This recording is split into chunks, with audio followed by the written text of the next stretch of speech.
Welcome to your doom. Sometimes may be good, sometimes may be... My favorite conspiracy What? is that JFK was not assassinated. His head just did that. Oh my god.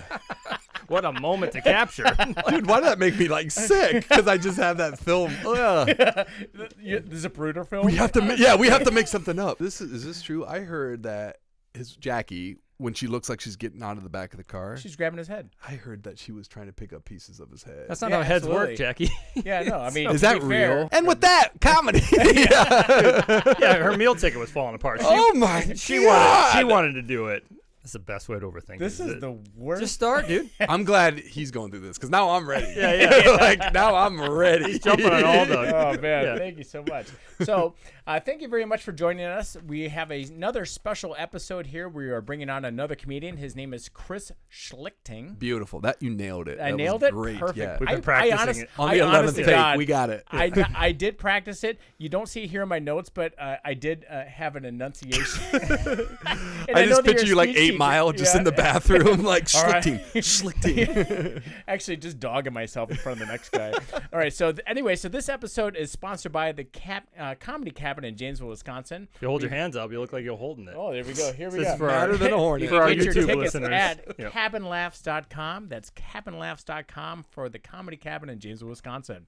So you've seen Chris on Dry Bar Comedy. You've heard him on the Bob and Tom Show, and you actually just came out with your very own special on YouTube. You want to tell them about it? Well, can we just say you may have briefly heard him on the Bob and Tom Show? Hey, heard him is heard him. I was on there for 2 hours. I think I had 8 sentences, but they Has all more killed. sentences than I had. Yeah, that's a good way to look at it. But love Bob and Tom and can't wait to come back. Was it just hard to get a word in? Yeah, I felt like I was in a. Everyone knew each other. It was like Okay. 8 people in the room, and this was like a huge deal for me. Like we planned our vacation, like the family's vacation to Indiana. You're not supposed to say where, but to Indianapolis, Indiana, Yeah. and that's what they want to be like. It's Schmindy Schmanna. But and this was like the first like big thing in my comedy career. Like this was huge, and I was so nervous, and I got on there, and there's just like 8 people in the room, and they're all and you're waiting for them to cue you in, Yeah. and they did, and I was beginning my bit, and then Bob like cut me off in the middle of it, and his punchline to what I was saying was way dirtier than my punchline, Right. so it was like.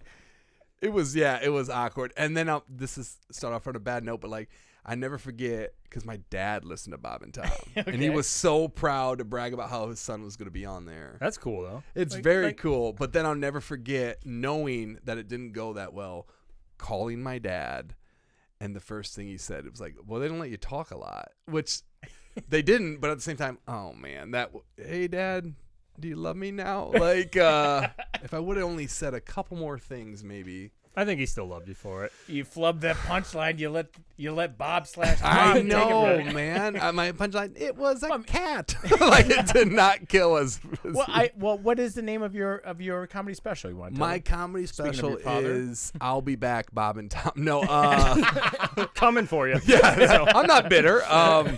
No, my comedy album is Tom and Jerry, the son of Tom and Jerry, which is kind of funny because my mom's name is Geraldine. She goes by Jerry, and my dad's name is Tom. So I just thought it was Perfect. a fun way. Yeah, it's fun. And I don't have any, I think it's almost like, edgy and stuff. I don't even have a joke about Just Tom real and edgy. Jerry. It wasn't Like, even on the album. Just How very cool is that? very World War II. Like Yeah, I was ahead of my time. like the Brits and Germans against each other. like in a movie where they say the line of the movie in the movie. he said the thing. yeah, He said yeah. the thing. I think it's all edgy when you don't even mention the name of the movie. I kind of like that, actually. But then if you dig into it and you find out the actual meaning behind it, it seems clever. It seems like witty. And I think that's the way to go with it. Plus, it was a tribute to my parents. I wanted to give them something. The comedy career is so hard to like define. So to actually have something, even though it wasn't on vinyl or like CD, and I was still looking to getting that. But what I mean? It's still something that's going to be there. Yeah, I mean, this is also trying to get back to the fact that he called you right after the Bob and Tom show. Yeah, man. Can we change the subject? Because that's going to be the running theme throughout this. So This actually, is better than the Bob and Tom show. oh, hear that, Bob and Because Tom? I'm talking more. Well, I am curious because you said that did happen in the beginning of your comedy career. Yep. How long have you been doing comedy? And it's like weird to think about because I enjoy it so much. Yeah. Truly enjoy it still. It's close to over 20. It's like 21, 22 years, which is so that's crazy to think about. But it's also, I don't know if I'd go back and start over. Sure. Yeah. If you could redo it. Yeah. I always hated, because I worked at a comedy club back home, and I would, when I was new, and I would ask these comics, I'm like, what advice? And some would give me advice, some wouldn't. But the usual advice was like, be patient. Yeah. And that's hard to do when 2 you get a decades. taste of those crowds that love you. But they were so right. The patience of getting better and just realizing that can't work, or, just developing your philosophy. And Sure.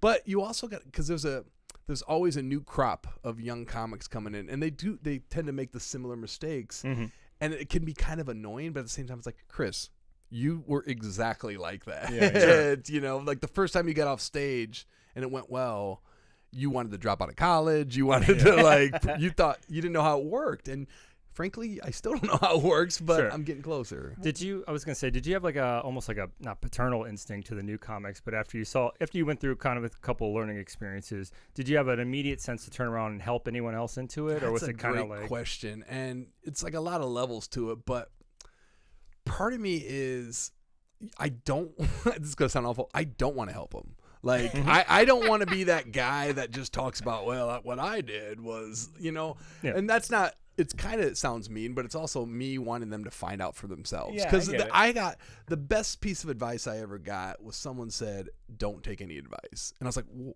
that's awesome. Like, how do I listen to that? Yeah. Like, wait a sec. Oh my Yeah. God. If Pinocchio's nose grows, there's a paradox there. So- Yeah. I still think about that one. All right. And Bob and Tom.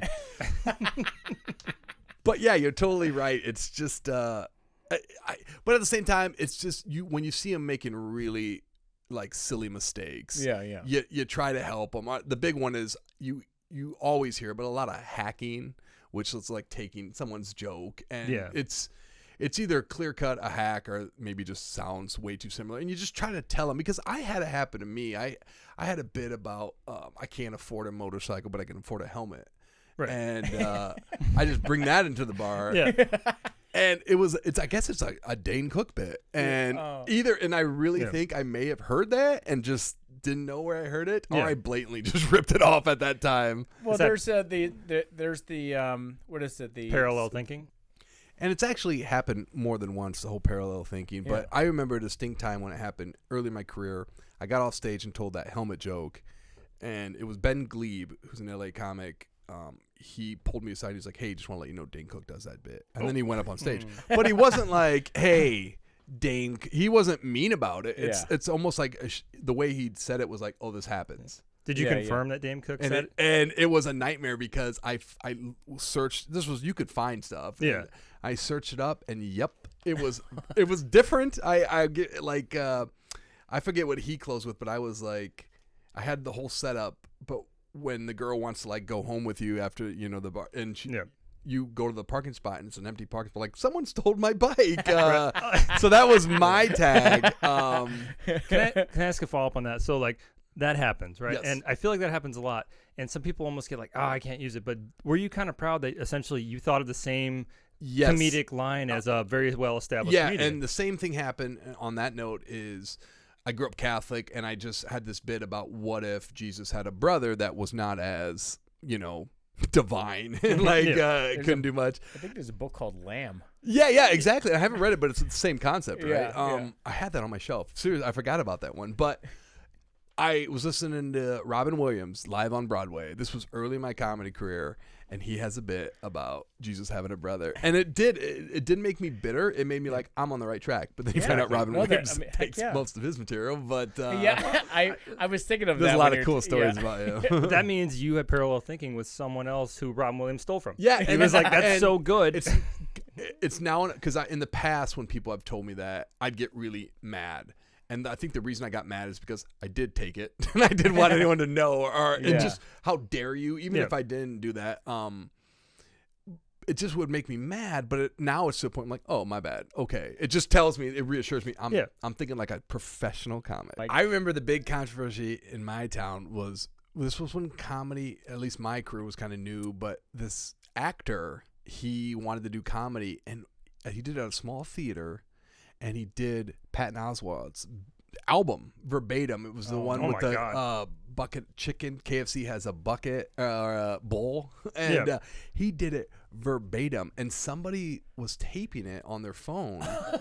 Or like they had the camera, and he was a young comic, but he knew that was, and he put it on the internet, and it like blew up. It was like the first kind of thing in Davenport, Iowa, where we're like, whoa, this is kind of cool, because Patton like reached out to this guy and thanked him for the film, and then that other guy was like shunned like from the comedy career, because that was blatant, and there's a difference between maybe a similar joke and a blatant ripoff. It is interesting. You can't just be like a cover band for a we're- comic or something Weird, and I think we should get more. I think comics should get more credit, because I can't stand cover music. Or if I hate to say this out loud, but I hate improv too, because I'm like, think how good you would be if you planned this out a little better. Like, you're a procrastinator. Like, you're good at this, but think how good you could be if you wrote it down. I'm a procrastinator. I wait till I got 10 minutes left to do 11 minutes of homework. Yeah. So What inspired you to get into comedy when you started like decades ago? You know what? And I'm not going to say class clown, because I was funny, but I wasn't like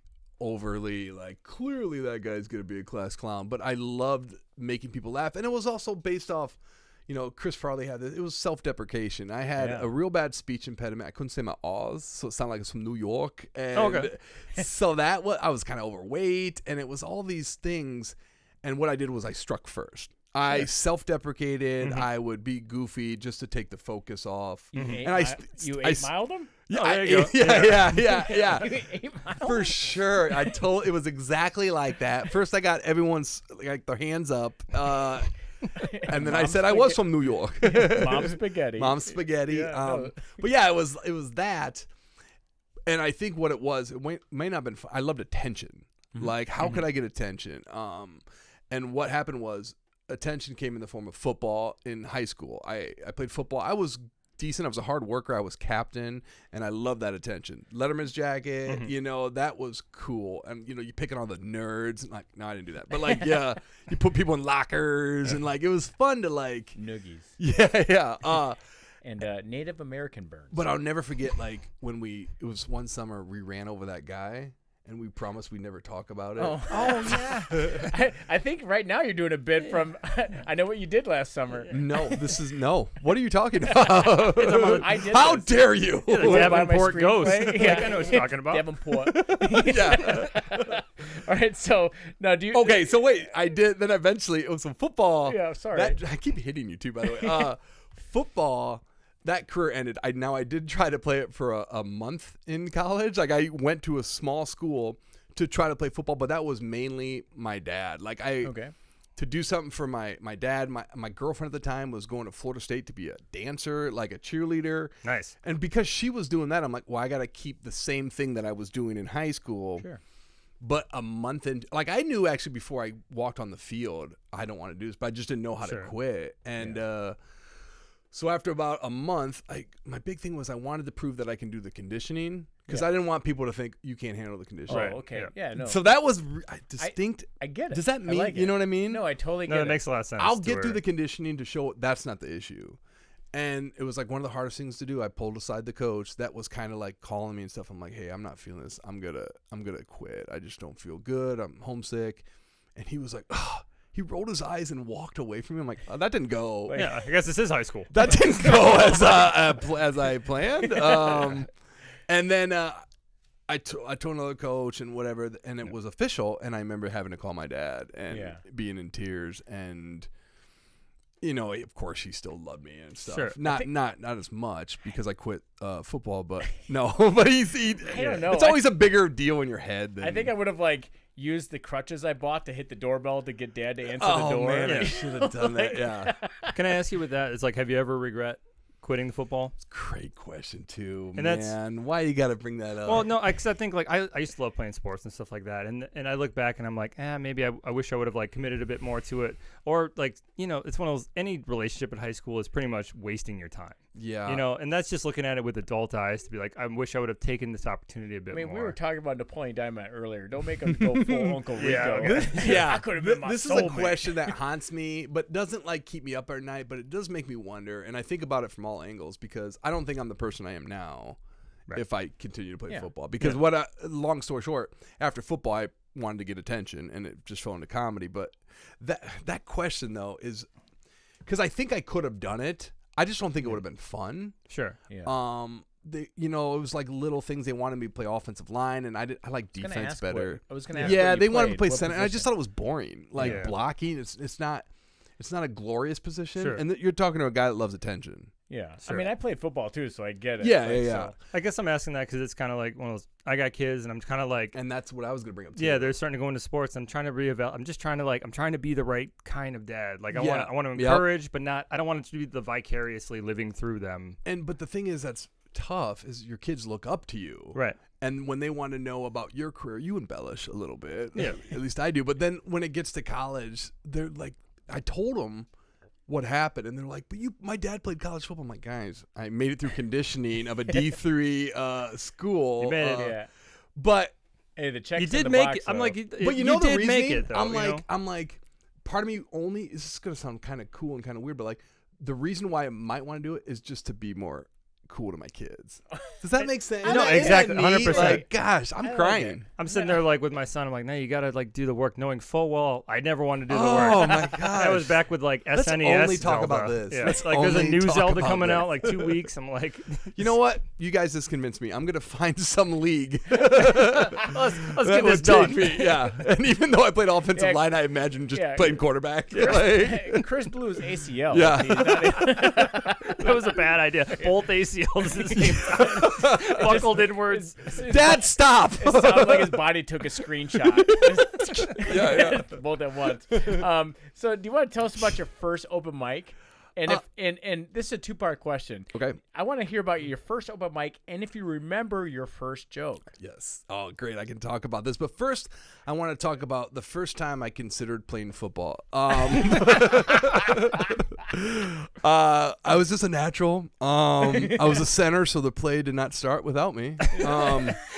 One great way I love to get attention as a center is sometimes the play would be on like 1, and I wouldn't hike it until 2, and the ref would have to say offsides on everyone but the center. And I would just stand up there like in my Batman pose, like, Dad, do you love me? Arms akimbo. Yeah, I don't know why I had a cape on. But okay, I had to talk about The that. QB said go on 1. It's 2 guys. It's wet out here. The quarterback can wipe his hands on my cape. I like it. But the first time I ever did comedy was I was a sophomore in college, and this was my freshman year. I'm miserable. I want to transfer. Sure. I'm the quitter. It's a small school. Everyone called me the White Buffalo, which I thought was kind of cool.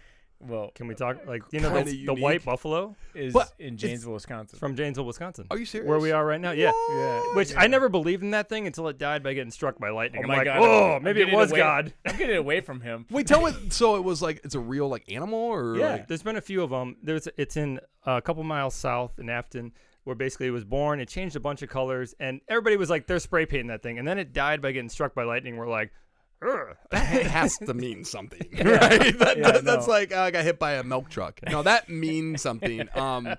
But yeah, and when they called me White Buffalo, I've looked it up since. It means something better than what. Yeah. I was like, oh, they'll call me White Buffalo. That's kind of neat. But I Yeah. guess it was how they referred to a quitter, like someone that leaves the herd. Oh. I don't know if you've ever heard that reference, but No, I that's what haven't. they were like referring to me as, and it was rough, man. So I'm already there early before college, Yeah. and it's just me and the football team. So I quit. I'm in the dorm still. There's like 30 guys that want to fight me because it's against the code of quitting and stuff, you Sure. know.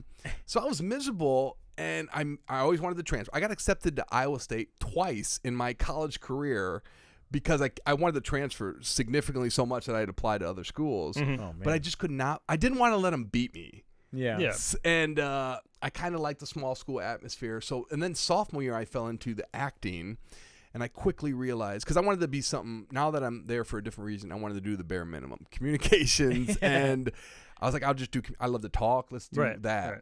But the school was so small, it was attached to a theater major. You had to do communications and theater, Okay. which was, we're talking to the captain of the football team. I used to put theater kids, I used to murder them. Like, Yeah. that's not even a slang. I would kill them. No, I'm just kidding. But like, I just, and I wasn't a bully or anything, but that was just not my world. Right.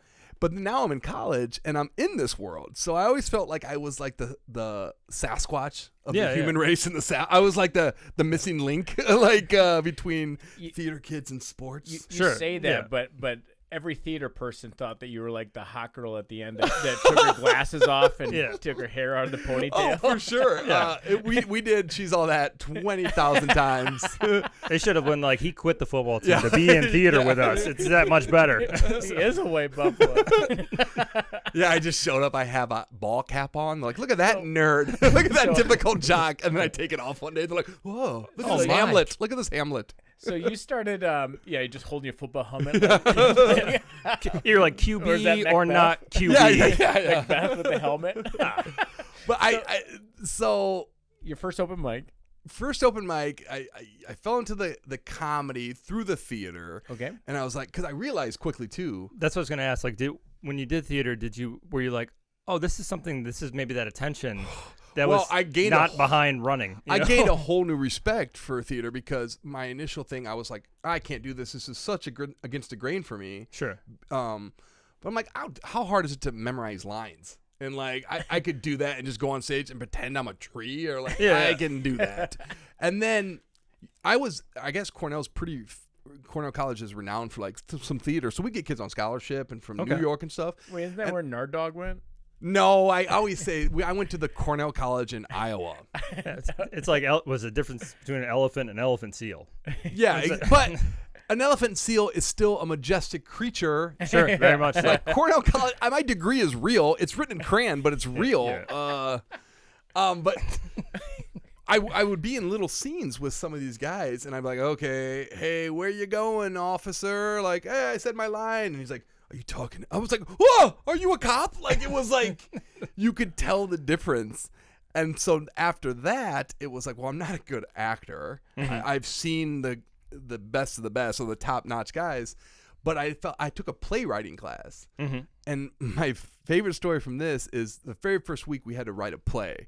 It had to be just a real quick play, a couple of pages, and it could be about anything. And we're in this circle, Catholic kid, small town. We're in this circle. Cornell's a very liberal school, and these girls are going around, and these couple guys are just like, my play is about a young boy that was abused, and he finally gets revenge on his father. And I'm like, whoa, and then the next girl is like, mine's about a lesbian couple that realizes they have to tell their parents. I'm like scribbling out my play, and I'm rewriting it, and it got to me, and I was like, my play is about bees, like two bees that work in the hive and don't get along, and then I was like panicking. I was like, but they're gay bees, and like they're like, oh yes, we get it now. Liberal this up. And their mom doesn't understand. They're both drones. But the thing about that was playwriting. I fell into this thing. I'm like, oh, we had to do a playwright and directing thing, and I would have a cast. I would have actors that wanted to be in my play, and then I quickly realized, oh, they're gonna do what I write down. So some real buzz about this one. This is like, oh my god, yeah, exactly. Zingers and stingers. But I was like, this is great, and then we had like a talent thing, and this was like so cool. I was like, I liked the spoken word or whatever that was, so I did like a little bit of comedy. And then my closing bit was basically what I just did about how the bee, I wrote this bee play.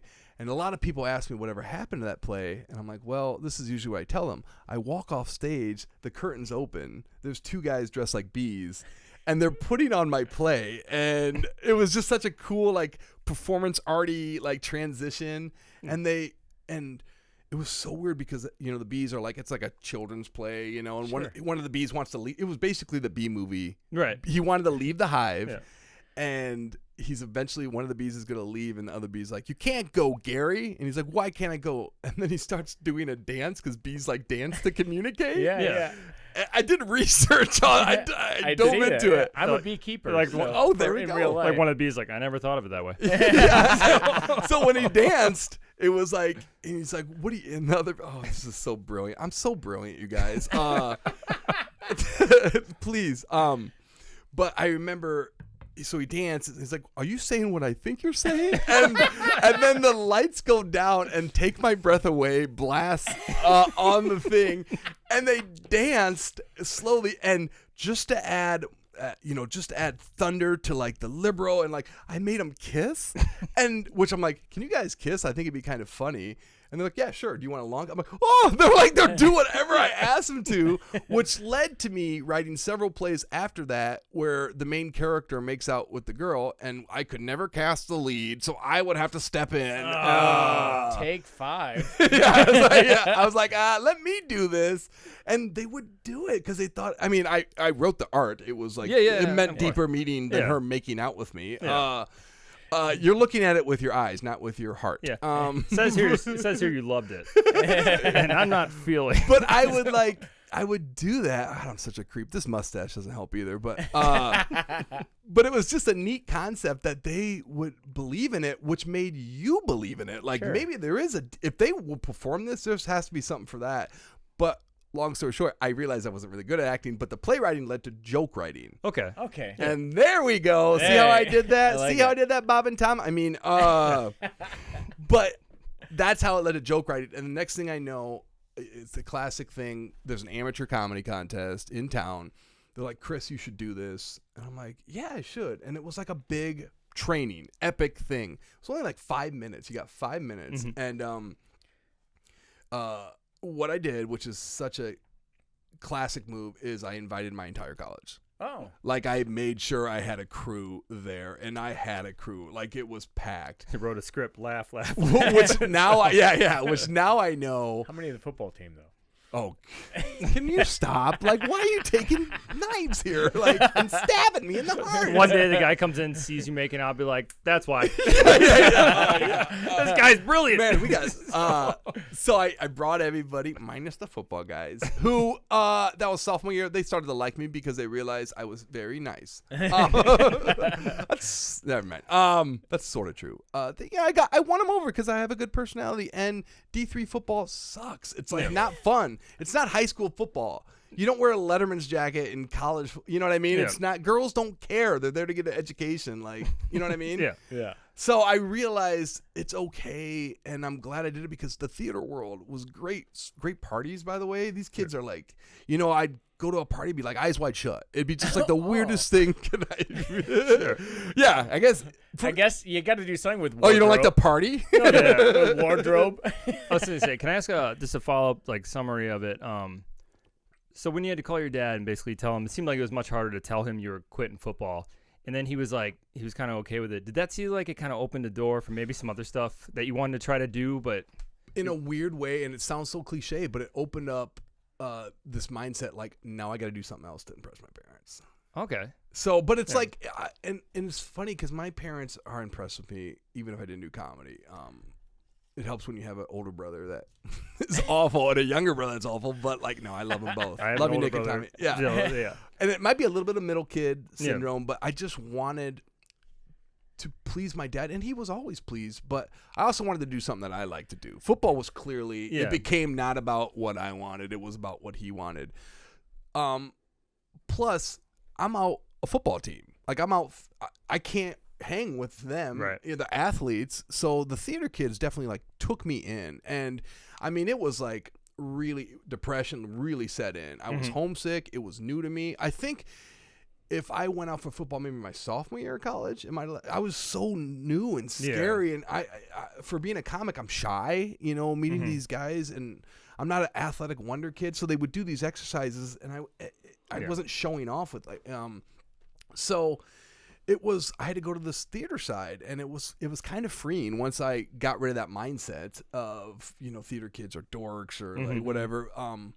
It just really became fun, and that's how I got accepted, because I've always had weird ideas and like funny things. But it was like, okay, but with the depression setting in, I changed my major, and I basically told the theater professor, I'm like, I met with him, I'm like, look, I'm in a real bad place, and I want to maybe dive into this, and he was so encouraging, and that just meant a lot to me. And then another story that I'll tell you real quick. So my sophomore year, I fell in with the basketball crowd. Like, the basketball players became my buddies, and at the end of the school year, my sophomore year, we had this plan that we were all going to go to the Outer Banks in North Carolina and work at a surf shop. Take that Saved by the Bell. Remember that one season where they were all at a beach house or something? Yeah, it was like, this ain't working anymore. Yeah. Like, let's just call it, I think. So I was like, oh, this is really exciting. I'm like, I hate leaving home. My college was 45 minutes away from home. That was like me leaving the nest. But I'm like, you know what?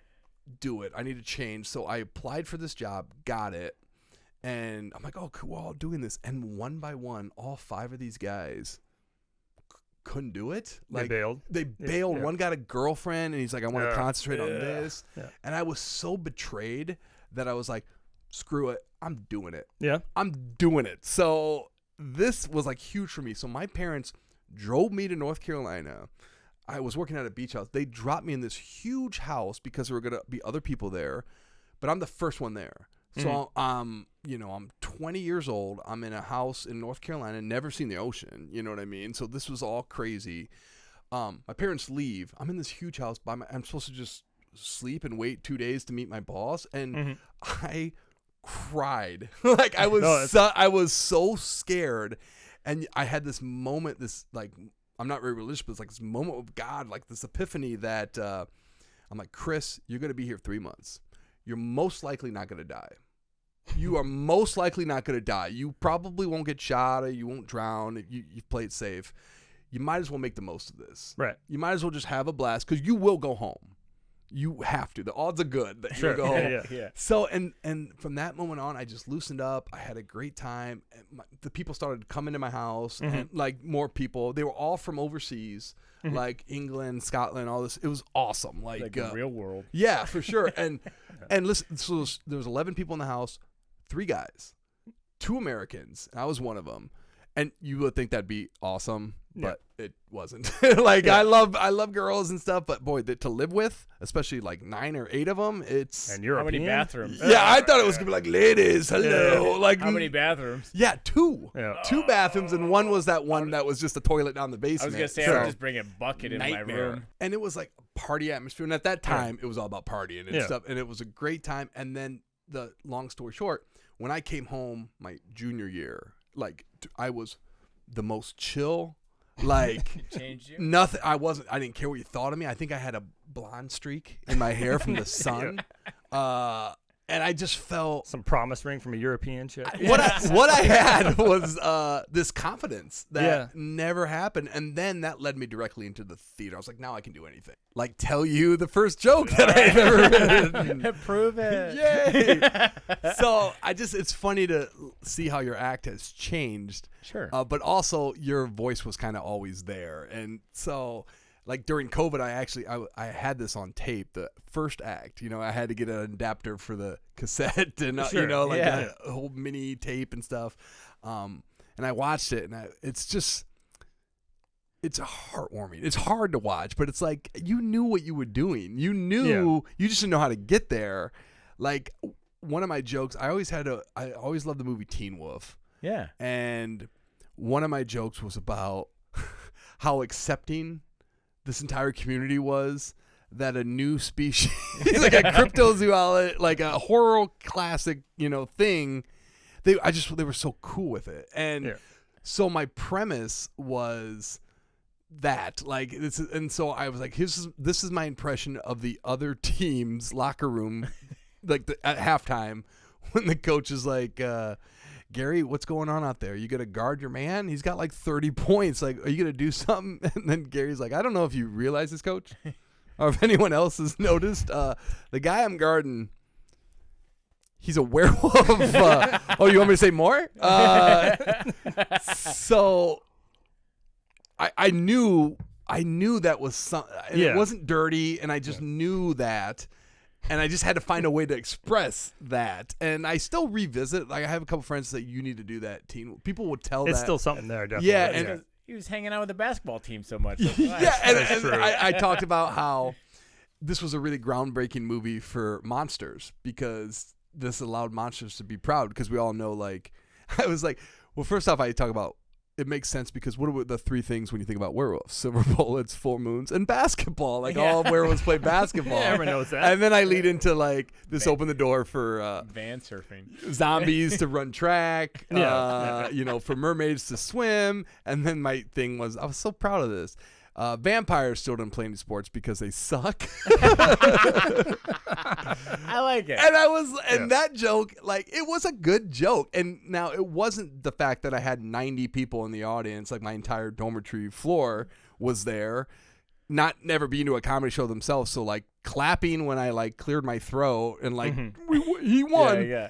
And now I know better. I know what that meant. It tarnishes the win a little bit. But I was loving it, and this was a tension. A win's a win. I don't know. It's one of those like it might still be possible that you did win. Yeah. But maybe you're like, oh, that's because I brought everybody. You kind of like got in your own. It's That's possible. what I'm saying. It'd be almost dumb business to be like the owner or the booker or whatever, the manager, to not see that. And that's exactly what he saw. He's like, cha-ching, cha-ching. I'm going to bring this guy back. So I won, which was incredible. And then I was like hooked. Yeah. So my very first show, a lot of comics have horror stories. My first show is like still one of my top 10 shows of all time in terms of like feeling success and like just killing. So like after that, I had the fever. I believe I was junior now. I tell my mom came to the show. She was very proud of me. I was very happy. I told her, I'm like, Mom, I want to drop out of school. Like after one show, I'm like, Mom, I want to drop out of school. I don't want to pursue nuclear engineering anymore. I don't want to pursue my theater and communications major anymore. But and then so this is the most eye-opening thing. I got invited the next week because I won this contest to do a guest set on a real show. Okay. And realizing that was a big opportunity, I did the exact same material. Mm-hmm. That killed. Remember how I got to stand and got carried around the comedy club? Like, remember when I told you guys that? Nothing. Oh. Like, So you did nobody get the laughed. Yes. Nobody laughed. Now I'm already dropped out of school. No, just kidding. Like, it's week 2. I'm dropped out of school. I got a white buffalo tattoo. I'm just all in, man. But here's the thing. A lot of comics would quit. I've seen it. I've seen open mics where people are done. I never see them again. But I knew I was hooked because when that happened, instead of getting off stage and look, what was me, I was like, what did I do different? I was like, what did I do differently that I didn't? You know what I mean? And so I became basically, and still am a student of figuring it out. I loved philosophy classes. I took a lot of philosophy classes. And just that concept of we can't prove this, but we can believe in it, or like we can't. Yeah, and I just fell in love with. There's no such thing as a perfect show, and I know that, but it doesn't mean I'm not going to try to get one every single time. Right. That's why it's sometimes hard for me to enjoy.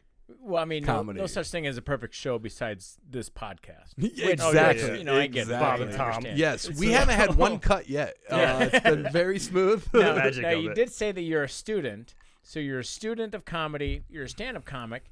But you're also a teacher. Oh, I see what you did there. There you go. Transition. I'm actually a scuba diver. I'm shoehorning this in. So with that being said, and now you are you do like to keep your material very clean. Is this to avoid any sort of like awkward PTA meetings or Yes, that's part of it. Also, I think I'm just a cleaner comic. I think there's a challenge in writing a cleaner bit.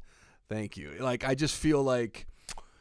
It's more challenging, and I wouldn't cuss in front of my parents, and I wanted my parents to come to the shows, so it was a well-thought plan. Now, I did develop a bad habit of when things went wrong at open mics, I would drop an F-bomb. I would shock you back into listening. Or people cuss, people laugh. Yeah. Right. It's not funny. They just cuss, and trust me, as a high school teacher, every time a kid cusses, or they high-five at each other, and it's like it's not shocking to me. Yeah. Like I don't get why that was funny, dude. You know what I mean? I'm treating them like a comic would critique another comic. Yeah. Like you're relying on the shock there. There's no actual substance there. You're like, I get it. Yeah. No, I can appreciate that, and actually, we just had the last comedian that we had on. He said, when you're writing a joke, if you take the swear word out, is it still a good joke? That's a great. So that kind of like that. It's nice to hear you say that as well. Yes, but can we not talk about other comics? This is kind of my show. No, I was talking about me. No. That did get me jealous for some reason. I was like, Chris, this is real. Wait, we're not Embrace your it. first? So what I'm getting at though is that I do appreciate the fact that you kind of you said exactly what we've already been hearing in the past too. So for listeners, like when you're, we've been trying to get so many people into doing stand up because we're just giant stand up nerds. Yeah. But I am kind of curious though. Do you ever? Because I've been to plenty of shows where there's like the early show, then there's a late show, and usually the late show is just a little bit kind of like turned up. I was always. This is like so. I'll kind of walk you through the evolution of this. Yeah. Even though I had the comedy experience now, I had a couple shows. I still wasn't familiar with how a weekend worked or how a comedy club ran things. So that's why I took a job at a comedy club because I was gung-ho about comedy, so I figured let's learn by putting yourself in the environment, which I still tell comics. That's great advice. Work there or just be a person there. Be around comedy. Yeah, because that's where you're going to get more opportunities. Because it's almost like what I did in football. When I didn't play it, I'd follow the coach. So when he turned around, hey, coach, I'd be right in his face. I'm in the shower. Yeah. Hey, do what you got to do. But yeah, so I was living in that environment, and that's when I figured out for the first time, I was under the impression that every time you went on stage, you had to write new material. Right. Yeah.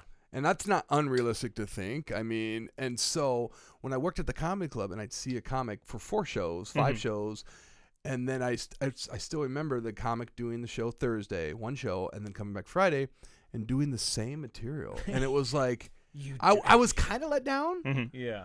But I was like also relieved because I was writing so much. I think I felt the same way too. Where it's you just need to do that.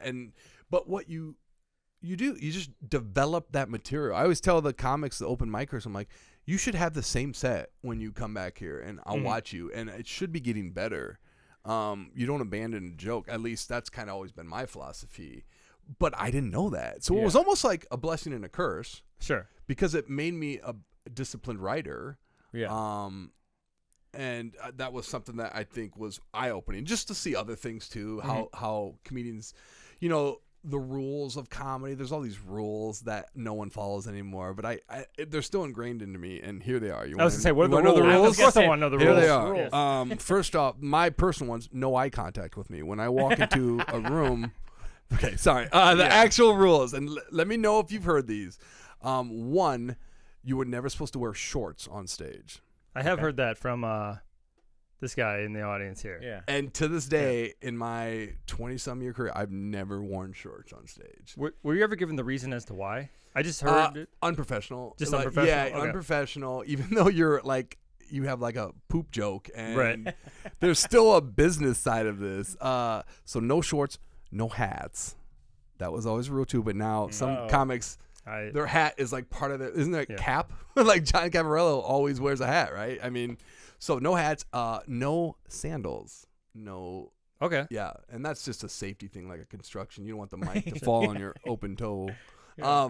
No shoes, no socks, no service. Yeah, it's open mic, not open toe. And then these were like 2 ones that no one ever told me, but I got the impression that these were rules. 1, can't have anything written on your outfit. You can't have like a shirt that says, I let the dogs out. Okay, sure, like those sassy shirts, you know what I mean? Like now, like I'll wear like funny like rock shirts or something, or just dumb shirts, but now, but back in the day, that was like a big no-no. And you had to have solid colors. Like, you could have like a pattern, but they usually had to be solid colors, darker colors. Sure. Nothing too busy. Nothing too busy. And it sounds so silly, but I'm like, yes, these make sense. And I was new. Sure. But with that said, I also made the mistake of listening to people only because they were comics. And these were, what is a comic? Like, who was I a comic the moment I did that first show? If I think about it. So I was getting advice from people that maybe have been doing it a long time Sure. and have gone nowhere. You know what I mean? Are people that hate competition, or people that are doing it wrong, or people that are dirty, or people like steering you differently. Yes, and so I'd get just a plethora of advice and being let down all the time by it not making sense, or just me saying I'm not going to do that. Sure. Yeah. Actually, a follow up on that. It's a good question. Do you have I guess like an edge of where would you define someone as a comic or not a comic? Is it when they first walk up and try it, or is it after a couple? I think it's after you don't quit after a few bombs. That's when maybe a bit more real. I always considered it when you get paid. That's true. When you get paid, that's like a different thing. However, I've never really even now. My big boogaboo is for years, and still to this day, I don't consider myself a comic because I have a day job. And so that's always been something that stuck with me. And honestly, like, as happy as I am to do this podcast, I do feel like a little bit of a phoney. I'm not even joking. It's a weird. I think that's another thing that makes me better. Sure. But I always believed that. And then I met a really cool comic not down in Texas, but from Texas. This Aaron Napier guy, just a solid road dog comic, real funny guy. And I was still asking for advice. Anybody that was a comic, I'd ask for advice. And I'm like, yeah, I just don't feel like I'm not making enough money. I'm not going to be like Jay Leno and go live outside the Comedy Store for, be homeless. I just can't. I have a family. Right. So I told him, I'm like, I just feel like my day job, my teaching job, which I'll defend too. Now I've learned to love that too. Not lately, but so I was like, I look at it as an anchor holding me down, and it's like not letting me reach my comedy dream. And he's like, no, look at it as an anchor that's giving you stability to pursue this dream. Yeah, sure. And when he said that, I was like, oh, it was. And I still struggle with it a little bit, but it made sense. It's kind of like the rock holding the kite. Otherwise it would just be. And it's like, so not a pity party, but I was recently diagnosed with depression, and I felt ashamed to have it because there's nothing in my life that warranted depression. Like, you know what I mean? Like I hear about these awful stories from people, being disabled or like, dealing with racism and all this stuff. And it just breaks my heart. And I feel like, what if I, like, I can't have depression. That's not real. Like they're going to say, why do you, it's like comedy. I'd be like, I always was, I think I just have a lot of shame, but I was like, I can't say I do comedy because I teach. So I know it sounds so silly. No, but it doesn't sound silly at all. Like, and part of me was like, if I don't say I'm a comic, I can't say I failed because I'm like, I never said I was a comic. Sure. Yeah, man, we're getting some deep stuff. I guess a follow up with that Edit is that out. Holy cow! No, it was great. And actually, I got to follow up with that. It's like, if you look back at it, do you think maybe like that feeling actually was a bit of a wind in your sails to where it's maybe driving you a bit? It's like, instead of just settling into like, I'm a comic and you relax a bit, but it was kind of the drive to keep pushing a bit, like. For sure. Yeah. And I've always, I made a deal with myself a long time ago, as much as I love successful things, and I've had some pretty great experiences that I'm never satisfied. We talked about the championship syndrome or whatever. Oh yeah. You're like, you're like Prince's mom. And I'm not trying to brag, but I'm like, my wife always made fun of me because she's like, you could get Conan O'Brien, like at the height of Conan O'Brien. And the very next day you'd be like, what do I need to do now? But that's a good issue. Can't even sit on it. Yeah, but it is. But it's also. And then I came to a come to Jesus moment again, where I was like, it's like, what is a comedian? Maybe what is success? That's like true. Maybe I'm already successful, and what is the end game? And people will say, what's your goal in comedy? And when I can't answer that, maybe I'm already in my goal. Maybe I'm just like, I like that. Maybe I should just enjoy this journey. But and that actually to talk about the I think it's called the Championships Fallacy, and people talk about like they have such drive and they get that first championship, that ring, and all of a sudden it's like something fell off. And when you talk to them, you found out it was like they were taught to pursue the championship and they achieved it, and all of a sudden what they thought would make them happy was actually a bit empty. Grass is kind of always greener. Yeah. And actually, it was like what they really liked was the goal. What they liked was achieving the mark. And so it's like I think it's a good thing, and I think that's what mountain climbers and stuff do. Like, all right, I got this one. Now I got to get all 20 of the, because what it is like they maybe standing at the top isn't as great as almost being at the top, So basically what you're saying is I'm like Muhammad Ali and Michael Jordan. 100%. Thank you. I've been saying this for so long. I don't want to say it out loud, but I'm glad you guys. Bob and Tom. You hear that? Follow Jake's breadcrumbs, so I appreciate that. But that is such a cool thing, and I think I have that. Right. I'm not. Yeah, but I'm never satisfied because I don't want to get stagnant. Yeah. I feel like comedy in a way has saved me because I have a creative outlet for a lot of stuff that's happened to me, and it gives me an output. You guys know what I'm talking about. But it's okay. But I don't. And now I see teaching as, hey, I'm a teacher. I'm basically doing comedy. Right. And I always said, if you can make high school kids laugh, you can make anybody laugh. I am kind of curious as far as like, do you use that to like disarm some of your students? Oh, for sure.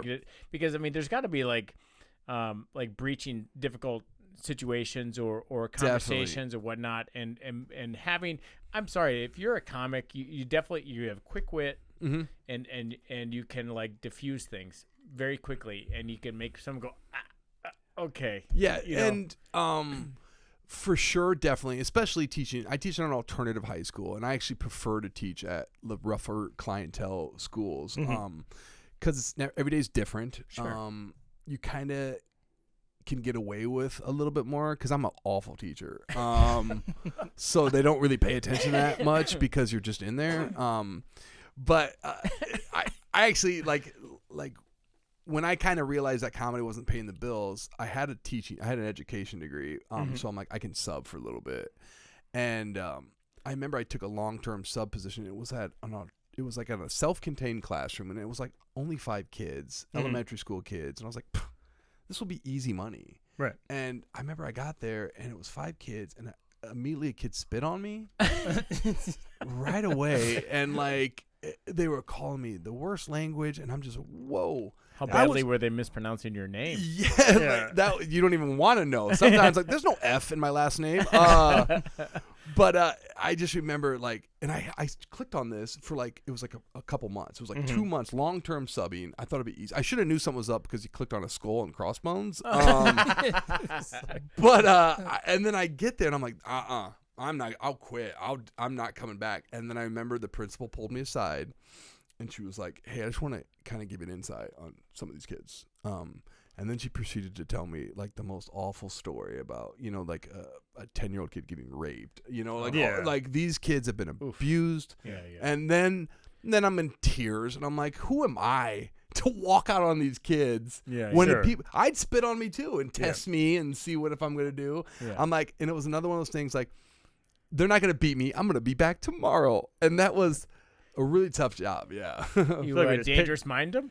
Yeah, and the next day, leather jacket on. You're like Michelle Pfeiffer. Leather jacket what on. Is car rate? Yeah. I feel like we just pitched a show. And then interesting side note of that story too, like you guys are gonna love this, man. I gotta get a book cooking. We'll call it The Greatest Ever. And then it will be like me on a throne and Muhammad Ali and Michael Jordan like holding the throne. Yeah. That sounds racist. Yeah. Can we edit that out? No, it's fine. Actually, now you did mention that you're a father.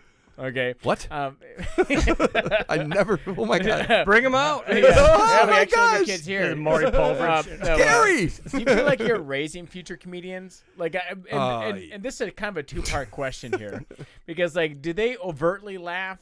Or do they just kind of like hide their smiles because you're dad? Dude, that's such a great dynamic. I know that Jake has one kid that'll crack up at his jokes, and then he has another kid who will just sit there, and she thinks it's funny. Yeah. She's intelligent, and she thinks it's funny, but she's not going to give you the laugh. Her laugh is worth 10 of his laughs. Yeah. I know they'll listen when they're older. And I get a lot of that. I think my kids get a kick out of it, and they brag. And that's all because my dad loved him, Tom, electrician, worked his butt off, but he'd come home, he'd have a couple beers, go to bed. Right. But I never resented him. I'm like, I got it, but it wasn't very exciting.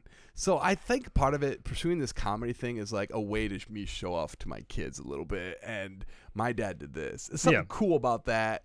And I love doing comedy, but I don't do it for anyone else but myself. But now it's like cool to do it for my kids a little bit. So they brag about it, but Yeah. they don't even know the levels of my genius. I'm so vain. Or But they're humility. laugh at stuff.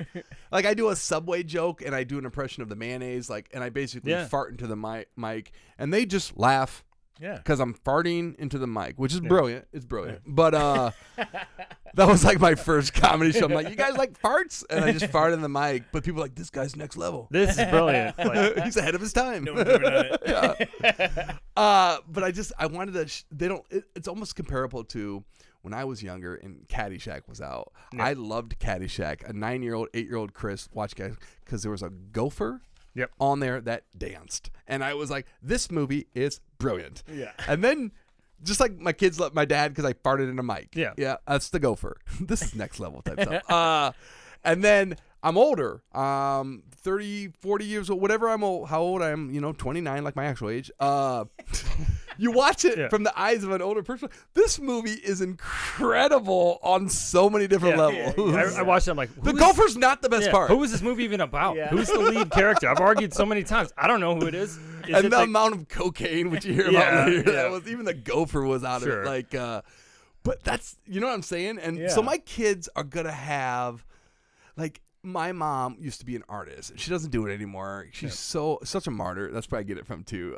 But I found her art books up in the attic, and I'm like, this is incredible. And I just want my kids to maybe go like download. It's a stream. Find your joke book? Yeah, find my joke book, which is all just like it's premises. So the early is like, I hate myself. Next page. Like, I still what's do. wrong with me?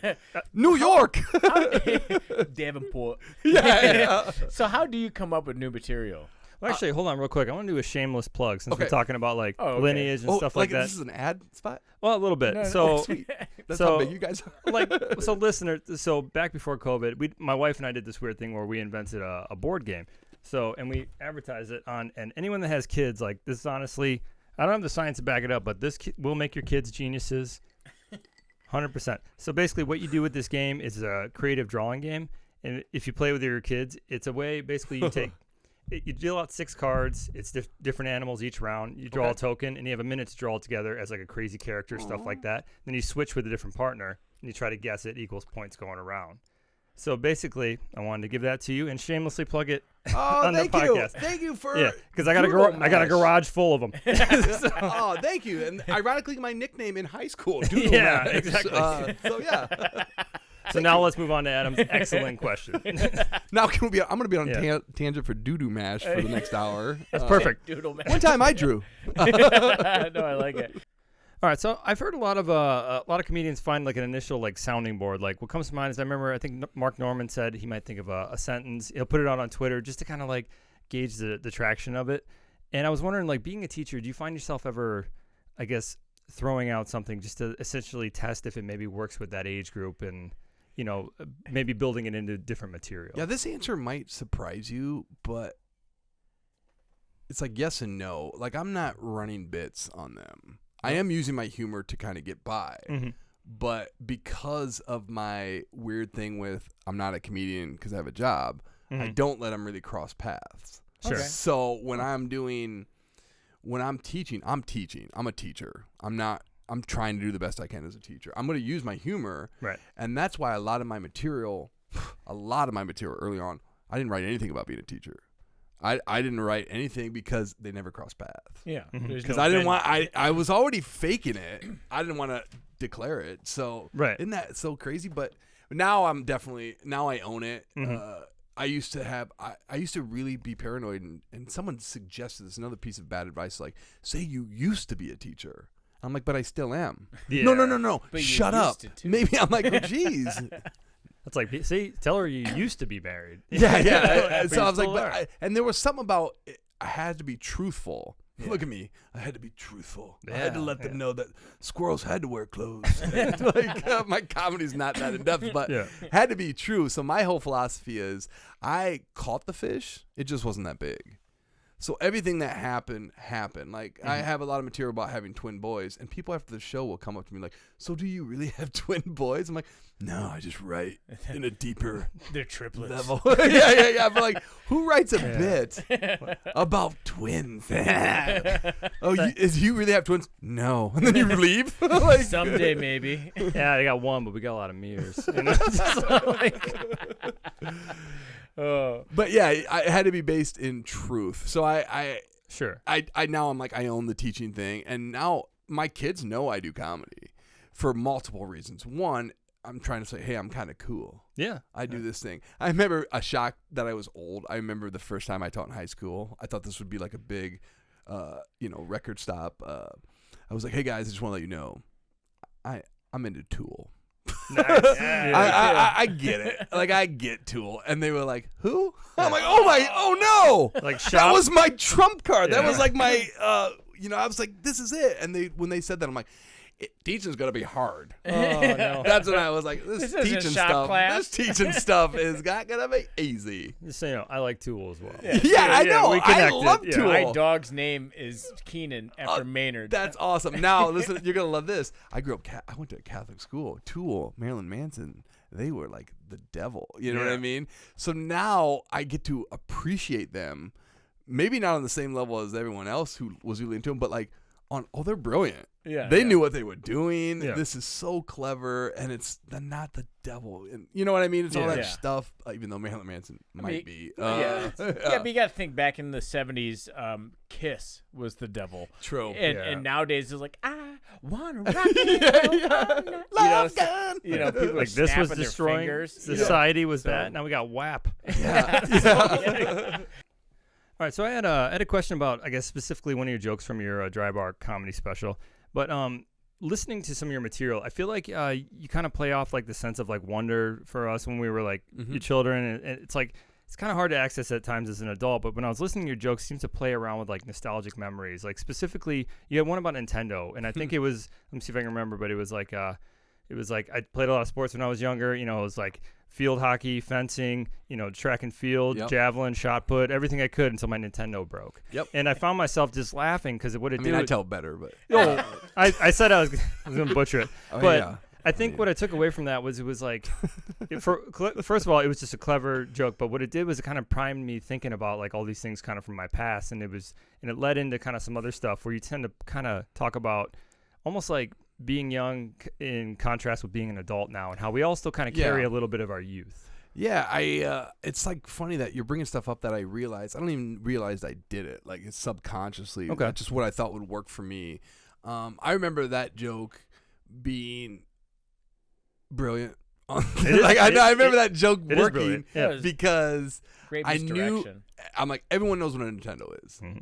Everyone knows what it's super popular. Also, it's it's in the past. It's something we all had. It's like bring back those memories, nostalgia. Did I say that right? Okay, cool. Yeah. Like that, you know what I mean? That's what. So I'm like, okay, that's the thing. Also, I was really proud of myself because this is where the discipline came in. I memorized a line. Basketball, football, soccer, hockey, tennis, golf, track and field. I did karate. I boxed. I fished. I hunted. I did it all, people. So that I had that down, and I trained. That was maybe the athlete. But I remember wanting to learn that. I just, basketball, football, soccer, hockey, tennis, golf. I can do it like robotically now, but I was proud of myself for that. And it was like, it was like a bait and switch. It was like I had a joke that had a punchline. It had a clear punchline. I use that when I talk to my theater kids or my acting kids. And then another piece of advice I got was my comedy was being too like stale, like Hedbergy. I wasn't like emulating him, but there was no cadence. Right. So he was saying always have a bump, but a bump, but a bump. Mm-hmm. Even if that bump isn't that funny, that was the punchline. I like that. Yeah. So when I basketball, football, and then my Nintendo, I dropped my voice. Right. And that's that's why I like teaching speech class, because it gets me back to that basics. Right. When you think it's just a dumb joke, but you don't understand that joke. I'm still tweaking. Like I still. And I want to say this, something that I've heard in the past, and I've mentioned this a few times here and there, but like one of the best things I've ever heard when it comes to like writing bits is that comedians don't say funny things; they say things funny. And I've always like really tried to think about that like while I'm trying to write stuff or just come up with ideas or something, so, and I feel like your cadence, bump it a bump, that kind of like hits it as well. And trust me, I almost take pride in this too. I know a good chunk of my material is corny and cheesy. That Nintendo joke is cheesy, but the way I tell it, I know it's cheesy too. Yeah. And you just came with me on that ride, or I really thought that was fun. And now I really enjoy embracing the cheesiness, even if they've grown, and then having a tag that gets me out of that. Like my new one is, I don't use the size terminology at Starbucks. I don't use the Venti Tall Grande. I have my own system, and it's easy to figure out. I'll order a coffee, and when they're like, "What size do you want?" I'm like, "Give me the Papa Bear. Give me the Papa Bear." And then I'm like, and people are like, "What?" And I go, "It's ironic because one time I took a sip of the Papa Bear, way too hot," and I just let that sit, and that's the biggest reaction right there I've ever gotten. But I let that sit, and people will groan. I've gotten applauses on that. And then if it works, or maybe it always works to some degree, I say, "Oh, some of you are readers," implying that they read a kid's book. So I took that cheesiness, embraced it, and then added No, I like cheesiness like that because when people finally get it, if they choose not to find it funny, it's almost like they're choosing to have a bad day, in my opinion. Yes. It's like, listen, you came to a comedy club. You want to stay down, fine. And that's my new thing too. Is like when I get a cheesy thing or groan, I'm like. And this was always a big rule too. Never admit weakness. Never say "I'm sorry" or "that was new" or "that sucked." Don't acknowledge that bomb. So that was another rule. You get advice from divorced men. But I remember doing comedy throughout my things, and sometimes a joke wouldn't work. Like I hear it happens, never to me, but like but. When it didn't work and no one laughed, I remember what divorced Crazy Steve said, like his comedy. It was divorced crazy. He had the divorced. But just that comedy, that weird character comic, he was like, never admit weakness. And I'm listening to him. I'm like, no, but we're comics. And our feedback is laughter. Yeah. That's why I never get these comics are like, oh, they don't get it. They don't get my art. They don't get that. I'm not supposed to have punchlines. Like, but I'm like, no, you're a comic. You have to entertain. Right. Don't give me this crap about, I'm a poet. No, you're not. You didn't make anyone laugh. Like, I don't get that. And I don't write like that. I write like what will make an audience laugh. If they don't laugh, I don't say, I'm not cocky about it. I'm like, I did something wrong. Right. And I won't be back. So my goal is to make them laugh. And I like that. Make them laugh, boys. Well, no, I think that's right, too. And also, like, when a joke doesn't work, it's I think there's an urge to kind of think, like, man, I wish they would have got it. It's like they wanted to get it, too. They also wanted to enjoy the joke. But that was what I was going to say. Yeah. I go, my new thing, which goes against Divorced Crazy Steve's advice, is I apologize. Or I say... I wrote that because there's a book called Goldilocks. Like I will explain. Not like there are comics that do that and they do it in a real cocky way. I do it. And I'm like, oh, but you see what I was doing there. Like I will explain that. Like one of my, I talk about Hardee's. There's a haunted Hardee's in Iowa. And hold on. Okay. Sorry. Wait, no. I want to hear this, but I'm like, I want to know the story about the haunted. Should I go? You want me to go? Yeah, let's hear it. Yeah. No, like leave this place. I'm not letting it go, sir. No, like we were being like friendly and all of a sudden. I'm like a haunted Hardee's. Shut your mouth, Chris. No. Hardee's is my favorite. We don't talk about Hardee's anymore. We only talk about Hardee's and Doo-Doo Mash. Jr. The star walks in. It's okay. I got him. Oh, you are advertised. Oh my gosh. Yeah, they don't know what they're doing. They're I do know that you like haunted places. So I'm very curious. That's what we were doing. A segue. I get it, boys. It's not my first time in radio. What is this? A radio show? Bob and Tom. Oh my gosh! Shut up. That still hurts. We said we would drop that. Bob and Tom just didn't get me. Nah, silence is funny. They thought 8 people on a radio show was smart. Interrupting my joke when you asked me what a good joke would be. All right, that's what we're talking about. Haunted stuff. Boys, let me tell you. Haunted Hardee's. This podcast is about ready to take a turn. All right. I love haunted stuff, and that's why I love that joke because it consists of. See, I gotta finish that. But I talk about Hardee's. There's a haunted Hardee's, and I just like finally 2 reasons to poop your pants. The ghost. I say it way better than that, but I say that joke, and when people react, another thing I do, I'm like, does somebody work at Hardee's or like? Cause I don't know. I'll say because it's not good food, and like I explain how good, like not good food could make you poop your pants. Yeah. And then when you see a ghost, like I really explain the joke. And then like it's almost like, oh, we get it. But I'm like, but you didn't laugh. You didn't tell me that you. We get it. And then I'll just keep. I have this. I love. We'll talk about ghosts, but I love this. It's not. We get it, or it's not funny. But then keep telling the same thing until it becomes funny. I just think that's such a funny form of comedy. Yeah, I do too. Is to keep repeating it. How long can you repeat it? Like when I put mayonnaise on the sandwich, how long can I put? They already know it's funny because I put it on for 5 seconds. That's way too long. But the fact that I'm going to now 20 seconds, 30 seconds. I love to ride that wave of we get it. I'm gonna get it back. I'm gonna get that laughter one more time though. So I love that. You know what I'm talking about. Yeah. I'm gonna beat this dead horse. Like I always promise whenever I got a Bob and Tom. Did I mention that I was briefly on Bob and Tom? When I got on Bob and Tom, I was like, Chris, all right, you're on Bob and Tom. Talk about it for 2 days, and then you're gonna need to move on because you're a pro.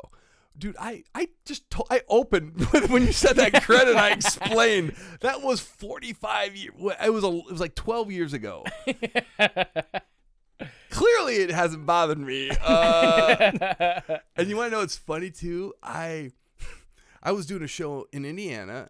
Now I had a reason. I didn't take a family trip. I was actually doing a show in Indiana, which is super pathetic that I planned you guys want to go to Indiana this year? Like, Dad, can we? Get in the car.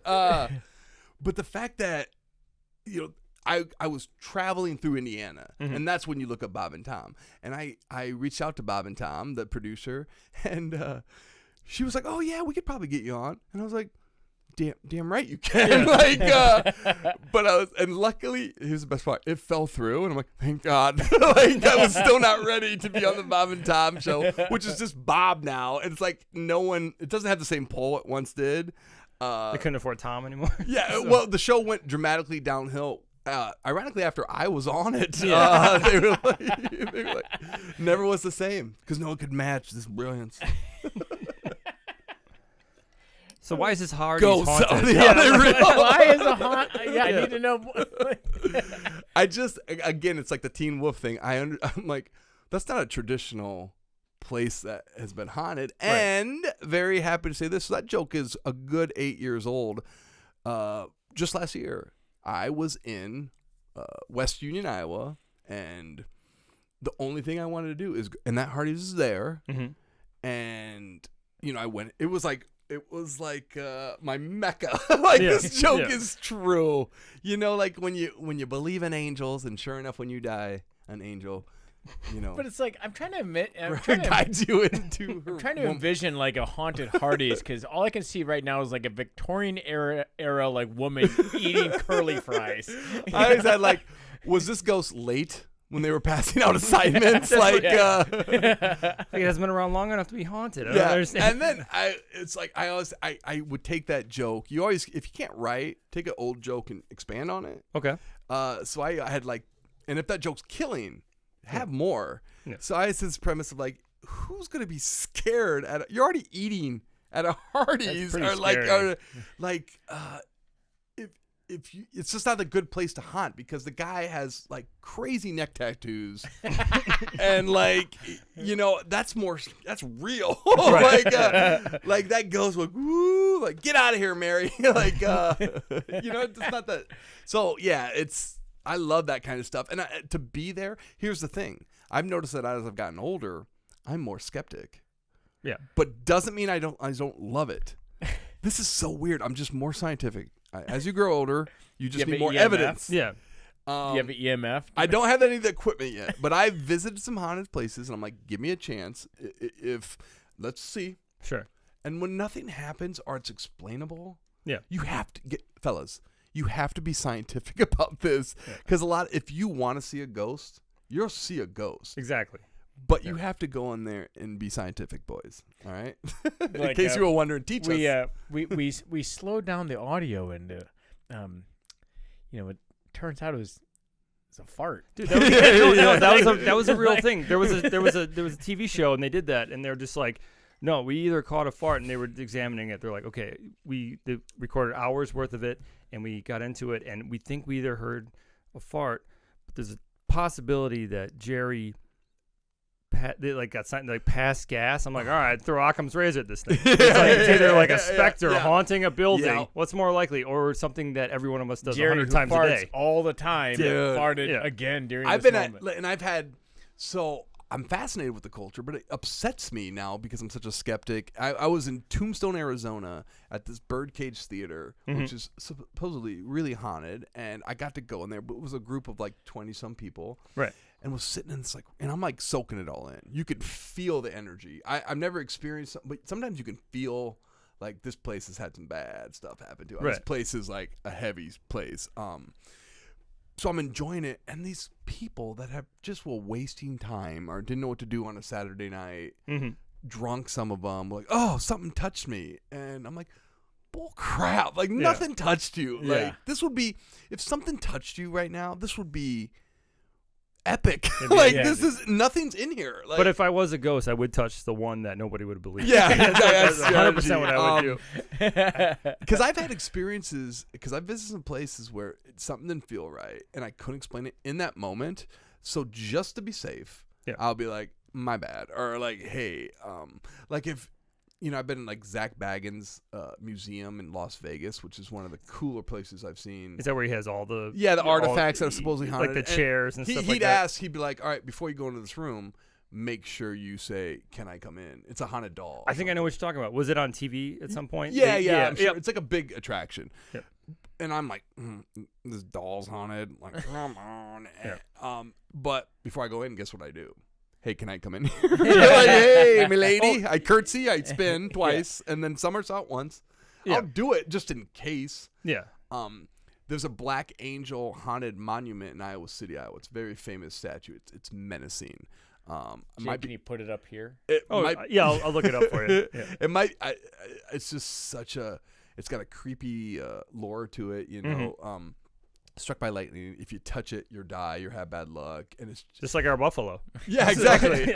And I love the monuments and cemeteries because you can. This is like not new information. You can go to a cemetery. Yeah. You can't walk into someone's house or a haunted Hardee's after dark, and just, and you can't even necessarily do it at a cemetery. But it's like public property. It's easy. Haunted parks are great because you can go there. And the best part about liking all the spooky stuff is not only do I love it, I also write jokes about it, so it's more fun to tell on stage because it's something that I actually like to do. Yeah.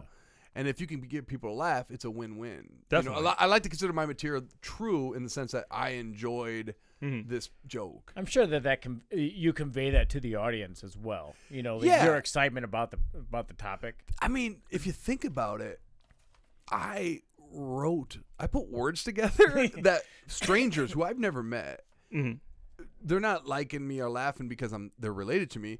I wrote something like, we talked about like, am I a comedian? Am I not a comedian? I think I'm something. Yeah. I made those strangers laugh, and that's what keeps me coming back, and that's what's the fame's great if you can get any fame or whatever. Right. And that's always a perk, but man, if you get back to people that get depressed about comedy or they don't like, man, you're making people laugh. Yeah. Like I have a dry bar. That's something I wanted to do. Which is excellent though. Thank you. I appreciate it. Thank you.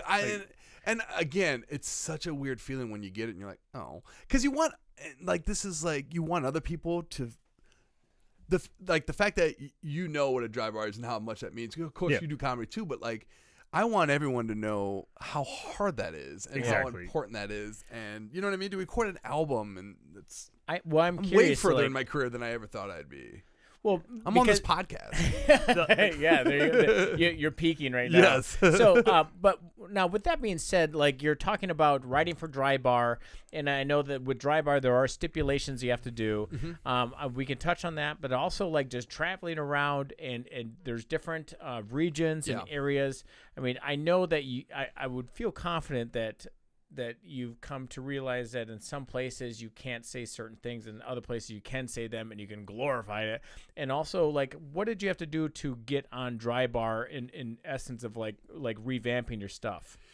Yeah, I learned early on, and I think it was kind of naturally my demeanor, but to be cleaner. And we talked a little bit about how it's just more challenging and stuff. And my comedy pool, it was filthy. Like they were dirty, and it was cringeworthy because we're talking amateurs too, and even the good comics. I got why that was funny. Like I get why like Richard Pryor, all these Lenny Bruce. I get why these guys are great, and Rodney Dangerfield, but I'm like, oh, I can never do that. That's not my style. I'm not trying to copy. Now, when I first started my career, I was very Hedbergy in my cadence and my shortness of jokes. But here's the thing, because you didn't get internet, I was also very Dane Cookie. And Dane Cook had an album. I mean, he had that special. And so that was played all the time. So what I had this weird mutant of Mitch Hedberg and Dane Cook, like two very unique styles. But it was in a way of trying to find my own style too. But I thought you had to force it a little bit. Like I thought you had to like really Larry the Cable Guy and like force it. So I went through phases of I'm going to be overly like pathetic. Like I don't know what I'm doing. Like emo Phillips, like, just very quirky. And then I was like, well, I'm just going to stand and just deliver jokes like Stephen Wright. Yeah. It's my material, but so, and then the bet was just, you don't want to force it. You just want to let it come. And that's why experience, helps you build that. And now I can honestly say, for me, not saying, oh, I don't feel like a comic, I know a lot about comedy. And I know that if I go into a casino where the average age is like 120, I know that my Ninja Turtle joke may not be the way to start that show. I know when I'm performing for college kids, they don't want to get married. So why would they want to hear my marriage material, know? Yeah, that's true. So that's another. I didn't really think about that, but it totally. That's another thing about speech class is one of the rules. You got to learn your audience. You got to do a little bit of an audience homework, and that's another basic lesson. Writing's hard enough, but sometimes we get away from basics. If your baseball team is struggling, go back to fundamentals. So it's a nice reminder to always like think of the craft, and then the material will come. Can I ask a follow up with that? Yeah. So like. When you say you're trying different styles and you're trying different approaches, when you were up on stage saying the joke, did you immediately know you're like, okay, this might be getting a laugh, but this isn't the way I want to do it? Or was it like a bit later when you're listening to it, kind of going back through it? Yeah, because I mean, I made a decision that I wanted to be a clean comic, but it didn't happen like overnight. Like, so I had some more taboo material, but I was also trying to shed that taboo material. But I didn't. It took some time. But I also had some killer, like, when I first started doing comedy. I'm not gonna lie, guys. I was a single college kid, and the it's not like a rock music, but it was an excuse to talk to females, right? Just like football was an excuse. So it was an excuse to talk to people. It was an excuse to show off. It was an excuse to get free drinks. It was an excuse to. I never was into the drug things, the drug culture, but just drinking was good enough for me. Yeah. I mean, I'm talking, and then, so I had all this material, like 30 minutes of material that I developed that took me a good 6 years to really fine tune. But I knew this wasn't who I was, but it was catering to who I was at that time. Yeah. Sure. I was a party animal. I loved girls, so I would write jokes specifically to say, hey, after the show, no, I'm being serious. Talk to me. Talk to me. Yeah. I'm really powerful up here because when I'm down there, I'm not going to know what to say. Right. You heard what I said up there, right? Yeah. Remember, I was really serious. You were my girlfriend. I remember, babe, when I was good, so average with bad, I'm fine. Yeah. But the best thing that happened, so I'm doing this shtick and it's working. I'm happy. I don't have any goals to go anywhere because I'm getting paid $20. I'm getting paid for drinks. Right. Beautiful. And then what happened was, while I was teaching to make a little extra money at this alternative school where I was struggling because the kids were rough, the principal introduced me to Emily, now Emily Schlichting, who was a really good teacher. And I watched this girl teach. I'm like, she's so patient. And this is party animal Chris. I had no ambition of being a father or having a family. But I'm like, she'd make a good mom. She just would make a good mom. And sure enough, like we kind of set up on a blind date. And I made sure the first date I ever took on, we went to see a comedy show. And that was 2 reasons. One, I wanted to show off. And 2, I also was very serious about her. I could tell I really like this girl, and I want her to not take away my other girl. Yeah. And, the comedy, which was really hard early on to kind of maneuver around how important that was. And that's like kind of every relationship. But what I knew is that I had 6 years of material on being single and being party animals. So I was like, that took me 6 years. We're all characters up here, right? Yeah. So I remember my wife coming to a show. We're now married. We have kids. And I'm still doing the same act. Right. Emily's not really involved with my comedy career. She likes that I do it. It's fine.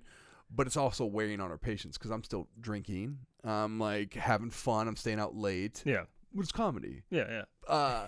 So she's having a hard time. And so we got a babysitter. She came to one of my shows and I did the same shtick. So I'm like single and my best way to meet a girl, all this stuff. And at the end of the show, she's like, why are you saying you're single? You're not single anymore. Right. And so that 2 things about that was like, 1, I got to be truthful. It's not, when I would tell the jokes, I felt fake because I'm not going to cheat on my wife. So why am I doing my same shtick?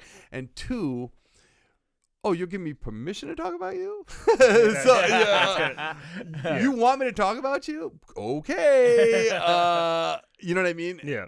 That's like, I guess having kids too. And like, to me, like, a lot of stuff with parenting, just like, everybody's like, oh, it's so beautiful. A lot of it just kind of sucked. Yeah. But what I found, especially with comedy, is I'm like, oh, this sucks. But a lot of people are going through this right now. And if I could just take this and turn it funny, that connects with a lot of people out there. So all of a sudden, this thing that I was going through, I'm like, oh, God, like potty training, stuff like that. It became like, oh, this is good material. I can use this. And then I thought I was like a better dad because I was just like paying more attention because it's just easy to check out in those moments. And I remember being devastated. This sounds awful because I love my family, but I remember being devastated because it wasn't really anything was planned. Okay, everything kind of happened in reverse order.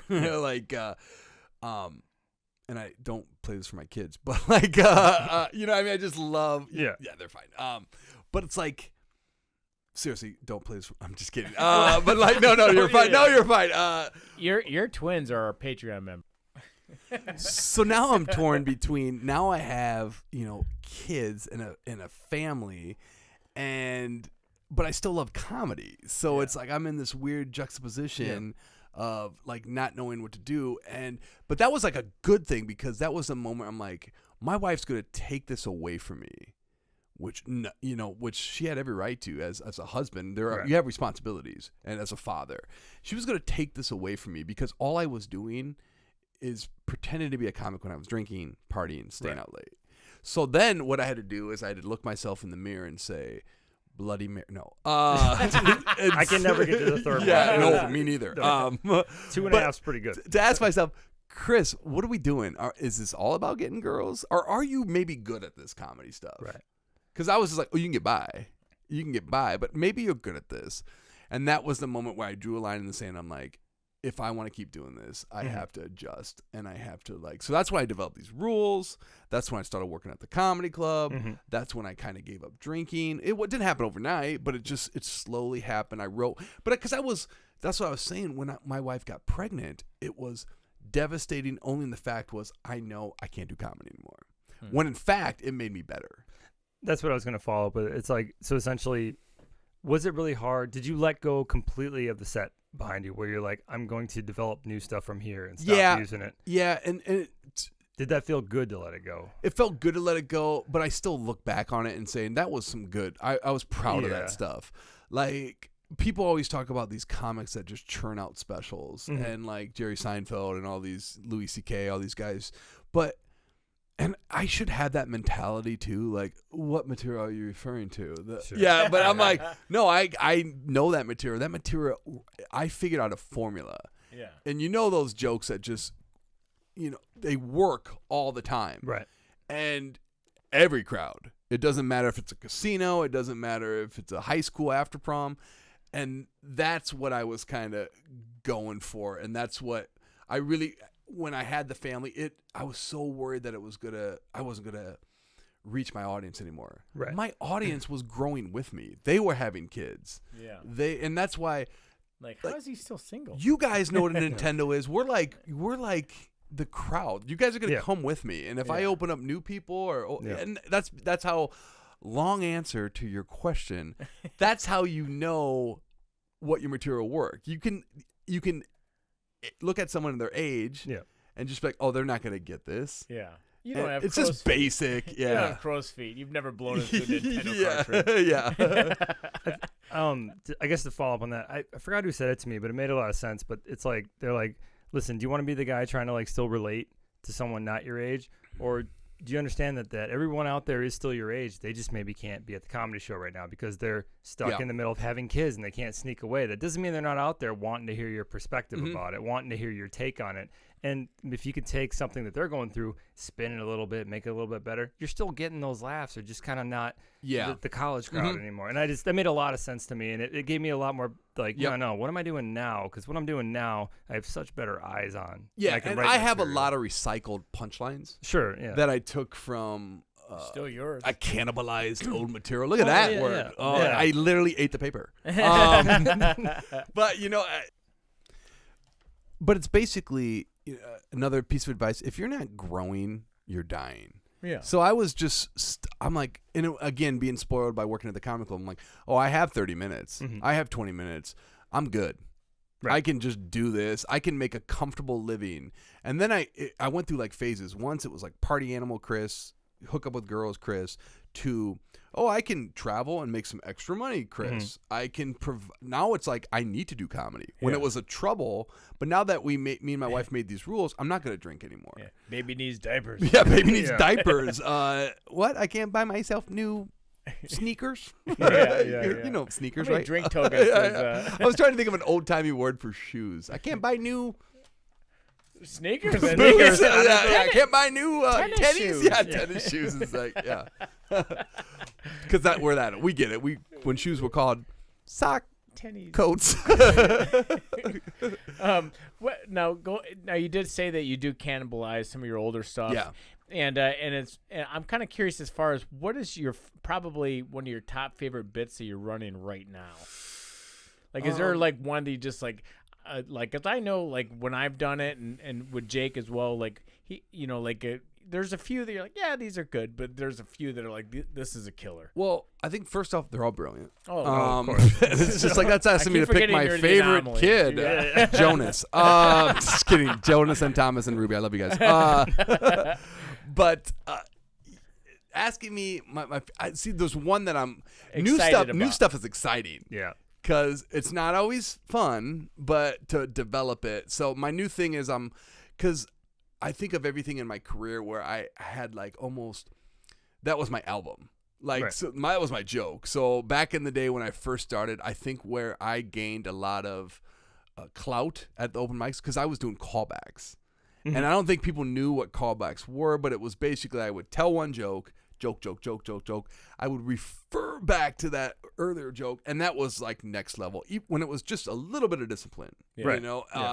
And now I almost feel like I call back too much, you know. It's great writing. I love callbacks no, too. I love because you're creating the inside joke between you and the audience. I love callbacks. Yeah. I think it rewards people for paying attention too. Yeah, for sure. But following. and then what happened with that is that was my way in. That was that was what took me to another level, because they could tell I was serious, which is funny now because as I've progressed in my comedy career and just recorded an album, they didn't want me to do any callbacks. That used to be the thing, because now it's all about a clip mentality. Oh, sure. And so if you tell them the second part of my joke that requires the callback, you know what I mean? Yeah. So it's like weird how It's all things fast TikTok pace. evolutionized, you know, like Your attention span's evolve. becoming shorter. Yeah. Evolutionize. Yeah. Oh, definitely. But I was gonna say, so back in the day it was I had a generic Teddy Ruxpin. It was a Gabby Bear, and that was like the big joke thing. It was basically the premise of Ted before Ted, which I actually remember writing an email to Paramount, and because I had a bit of mine about a Gabby Bear was a generic Teddy Ruxpin, but he was just like Ted. So I remember it was basically the premise. So I remember writing Paramount. I got pictures, and I'm like, hey, here's a clip of my YouTube video. Can I just get some money and we'll call it even? Yeah, I mean, because and someone was saying you should maybe take this somewhere. They probably just wanted to quiet you down. I'm like, we're getting out of my element. I was trying to be funny. So it was that, and then I moved into this. Arby's used to have an oven mitt mascot. Yeah, I remember. I do remember that. Yeah. And he was this goofy character that loved Arby's, but also hated to be pulled out of the oven because it was hot. And he hated it when you high-fived him because it was his face. But my joke was, a high four. didn't seem to have a problem when you took your hand and put it up his butt. Yeah. It's like, Love being put on. Yeah. I mean, he had no problem. And like I talk about how he's all goofy, and then he's like, hey, you must be the new guy. Just go ahead and slide me on. What? Yeah, just pinch the tip and roll back. Yeah, and so that was another joke and that's when Arby's got rid of that mascot, I was like, no. You're like, do you remember 5 years ago? Yeah, that's how and I've had horror stories because as I gotten better and thought I was like a cool comic, I remember doing gigs and figuring out, thinking I know the system, and simply getting cocky, going into my Arby's bit, my killer, but adding something that I'm like, I'll make this personal and local. I'll say, I was eating at your Arby's this afternoon. Mm-hmm. I told that joke in Fort Dodge, Iowa, not knowing that they did not have an Arby's. I assumed an Arby's was in every town. So I'm killing it. And then I'm like, I'm killing it, so I'm going to riff. I'm going to riff. I'm going to say that I actually ate there this morning. So that just joke is, you know what I mean? Yeah, So I remember saying, just killing it. Like people are throwing roses and like underwear and like it's just getting crazy. Wallets, money. I said, so I was eating at your Arby's today, and the crowd, like a record scratching, nothing. And I was like, what happened? That was what happened. And somebody was like, we don't have an Arby's here. And then professional Chris, 2 months in, is like, not this. Like just trying to claw myself. I'm like, dude, no, I meant to say. And I could not get them back. I couldn't get them back. It was they were so either A, they were excited. Yeah. Because they really wanted an Arby's. Are we getting Arby's? Or B, they don't trust me anymore. And that was a lesson. Sure. Yeah. And now I didn't even. Yeah, that's. And then I developed a habit when I would go to hotels and I would go in the yellow pages. Remember that? Yeah. And I would look up an Arby's and I'm like, okay, you're on tonight, Arby's. And you're like, thanks, coach. And he would come out of my little the Arby's at Granton, Maine. Yeah, like have to think on your toes. I was eating hamburger helper earlier. Yeah. That's got a glove, right? Hamburger helper's the other oven mitt. And I've had other bits where that's why I always feared crowd interaction, because I've also been like, so I'm married. Who here's married?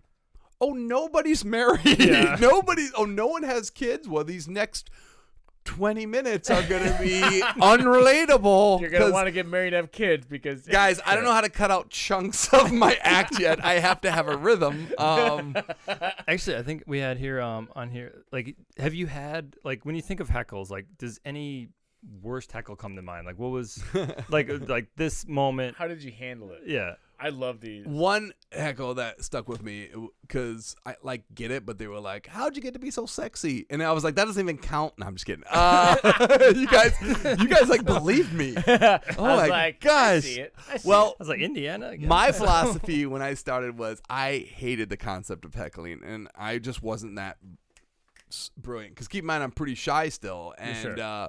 I don't want to deal with that. So I developed. Ahead of my time, like subconsciously, I was like, make fun of yourself.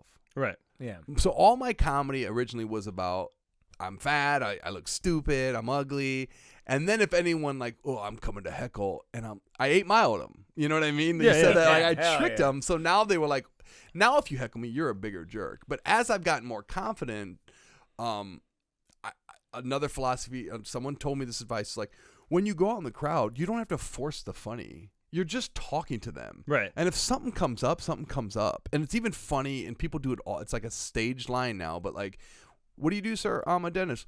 I got nothing. You know, like that's like a funny, like that's funny. And you learn to pick up these little things, but now as I've progressed, it's more exciting. And and you want to see if you can get yourself out of it. Sometimes it goes nowhere, and you have a couple of aces in your pocket for how to get out of it. I have a joke, which is weird to say. It's a seasonal joke. I have seasonal jokes. So this is a summer joke.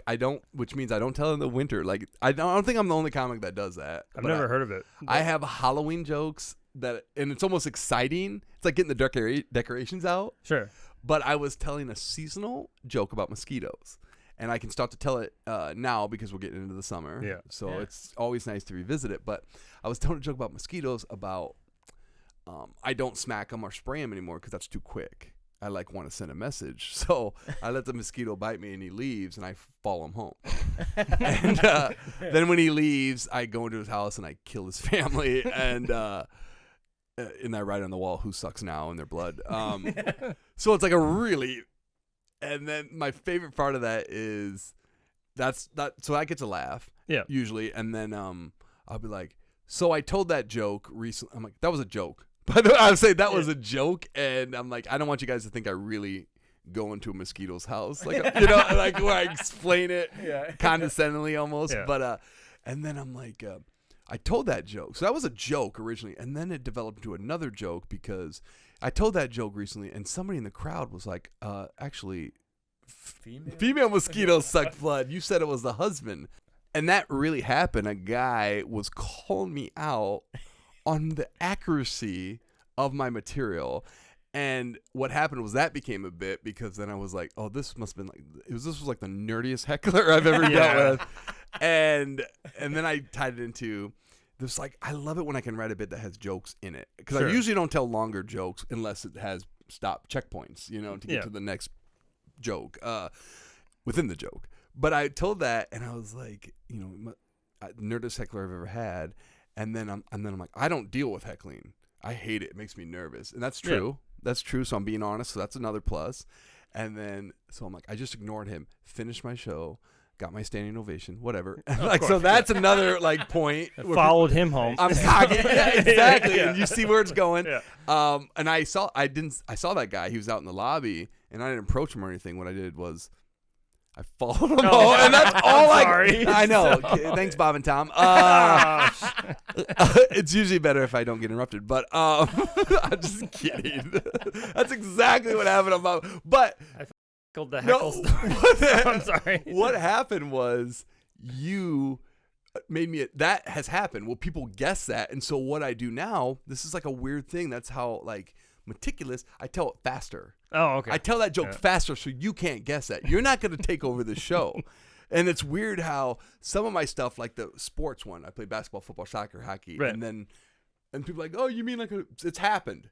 So because it's happened, I tell it too quick that you can't have. But if I know that no one has a clue, that I'm going to say I've fallen home, I let that pause soak in the marinara of my genius. But I'm like, I didn't approach him or anything. What I did was I followed him home, and then I don't even have to say. People thank you for not interrupting me. But people, I felt it. People laugh, and they're blown away when they didn't see it coming because it was low hanging fruit. Yeah. And then it's just a cool feeling. You know what I mean? Yeah. And then I have ways to get out of it. Where if somebody, it was you followed him home. I'm like, yes, you're correct, but honestly, you don't. But unfortunately, you don't get anything. You don't get a prize or anything. Or say, they do an open mic at the end of the month. You should take my joke and use it, something. And if silly. You don't, I'm gonna follow you home. Yeah, but it also tells me, oh, you knew what I was going. Yeah. I don't know if I played into your hand or or if this was all set up or if and it's okay it's okay. It used to be devastating when they guess.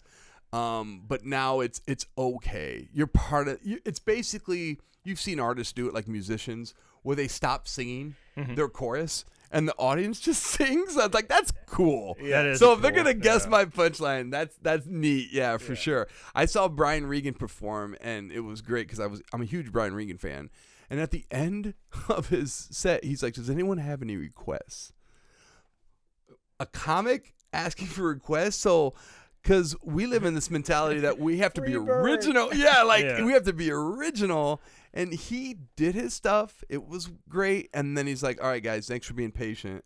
What do you want to hear? And he would do it like he told it the first time. And I just thought that was so cool. Yeah. I guess that That's seems like a professional. pretty good I mean, awareness. That's Brian's next been- level. Yeah. Brian's been doing it a long time. Yeah, too, for though. sure. Yeah. Now, speaking of like memorable performances, like what would you say a good or bad memorable performance has been for you? I could talk about some good ones because I've never had a bad one. I'm so condescending. This is that look into my career, which is totally different than how I'm acting. Sorry, everyone. I've had I always say this, for every good show I've had 15, 20 bad ones. So, Really? Yeah, but I've had 15 or 20 bad ones. And I also say for every good show I've had, I said good. Mm-hmm. I said good show. I didn't beat myself up. I was okay with it. I do feel like we talked about this. If I ever felt I had the perfect show, I would stop doing comedy. Like the fact that I keep teaching is because I still get nervous. Mm-hmm. I still get these are young kids that could benefit from what I'm saying. So if that goes away, so I have to have some sort of like thrill or like excitement from it still. I mean, I've had a lot of really good shows and a lot of real bad ones. Every comic has that, but a lot of memorable ones too. Not even necessarily comedy. You met me at a very strange time in my life. With your feet on the air. So it was like when I did comedy, you know, the first time Party Animal, then it was like, oh, I can get a paycheck. But now it's like, how do I stand out now? Now I want more. I always want more. And so now I'm accepted by the theater community. I'm having fun. I'm being a little more comfortable. But now I'm like, you know what? I could be an actor. Why can't I get cast in a play? Because it was a requirement for a theater major that you had to participate in a production. Sure. And I'm not the behind the scenes guy. Unfortunately I come from a family of electricians. They hate me because I don't know anything about that stuff. I just went maybe it's the middle kid thing. So I was like, I'll be on stage. That's how I'm going to earn my credit, because it was easy to work backstage. You got a credit, dude. I'm like, I'm going to audition. And I auditioned a lot. My junior year, like 6 plays, maybe a year, and I auditioned for all of them. You know, you would sign some paperwork and you would just go read your line. Next, you know, it was like that. And I would take it personally, but it became robotic just to audition. Mm-hmm. And then there was one, so my senior year, so I'm running out of chances. This is like Rudy not getting on he's only got 1 year eligibility left. So I'm just like let I'm him in the running out game. of time. I'm running out of 5 time. foot nothing. Yeah, 100 and nothing. everybody, all my castmates laid their tights on the table. Like, we want Schlichting in. Schlichting! He can't act his way out of a paper bag. And then a paper bag rolls into, it's me. Like, but I trapped in it. I can't act his but I was like, I take this. So I auditioned for a play, just like I always did. Signed the paperwork. It was a play. This was like 6 people in this play. Okay, 6 people, 2 guys. I'm like, there's no way I'm getting this one, but I have to try. Mm-hmm. So I had a good audition, and I had a good audition because I stopped caring. I was like, oh, here it is. It's probably a movie They're plot like, wow, somewhere. he doesn't even care if he gets this Yeah, part. well, He it's got not it. gonna work, Yeah. and that was the passion they needed. Yeah. Like, so, and I remember Played a part of divorced dad. I was out and about, like I think it was one of my girlfriends at the time, because I was a party animal. Dang. Guys. Yeah, yeah. No, I was dating a girl at the time, and I remember we were out to eat at Red Lobster. I'm not trying to brag. And thank you. You can brag. Thank you. I had a coupon, and I got somebody that was cast. He was like in every play. He was friends with my girlfriend, and he called her because he knew that she was with me, and he wanted to talk to me, which I thought was weird because we were like friendly, but we weren't like friends. I just, what the heck? Yeah. I like, keep in mind, I know I didn't get cast in this play because I don't have a good record of getting cast. I've never been cast in a play. So why would I take a part away, 2 roles for guys? Why would it take away from a scholarship kid? There's no way. Yeah. And he called me and he wanted to talk to me. He's like, hey, Chris, I just want to let you know that you got the part. And I cry. I like started to cry. I'm like, I am a theater kid. Like, I did it. I started crying. I remember my girlfriend, like, I was like, I'm weak in front of my girlfriend. And then she came and like hugged me. And it was like, I put my mind to it. No one's going to understand how important this is. Just like the dry bar. I just had always never, but I'm like, to me, I know this is important. And that's where the plot thickened. I was like, all right, so what's this play about? Like, you don't really know. You get a brief synopsis. But this comes back to, remember I mentioned that paperwork you have to sign before your audition? Oh. Whatever. I'm not going to get cast. I'll sign it. Sure. So I would sign these contracts blindly, and I kind of read some of it because to make sure everything was clear, and I'm like, nudity, can you imagine? Like, can you imagine getting naked on a play? Like, this is unheard of. They never did this in Annie or Peter Pan, right? Sure. But they did, but not the version. Yeah, the director's cut. So I'm like, that wasn't a problem for me because I knew I was going to cast. So I even knew that was kind of in the contract. But anyway, we're doing a read through where we basically just read the plot of the thing, and I'm Doug. We're cops. Me and the other male counterpart, me and Joe, his name was Joe, the guy that called me. Wouldn't that be weird if he called me and he wasn't casting it? Like, he's like, you got it. I hate you. Lucky duck. So we were both detectives, and basically the premise was these cops were going through kind of a midlife crisis, and they meet these girls that are also kind of going through a midlife crisis. So basically the premise was I was a cop. I was an undercover cop raiding a massage parlor. Oh. And you guys know what I'm talking about, right? Honestly, when you threw the pieces out here, I'm like, this doesn't equal naked yet. Yeah. So we're two cops, so I'm Doug and undercover, Joe. And the rumor on the street, boys, is that this massage parlor is doing some prostitution. So I'm supposed to infiltrate this. And I'm kind of a goofy cop, good cop, doofus cop. And I have to get her to admit that she's going to do an act or whatever. So this is, by the way, I forgot to add this. First scene of the play. This is the first scene. Just welcome to the I'm coming out hot, boys. I'm the lead. So it's crazy to me that we did this, but I did this. But I'm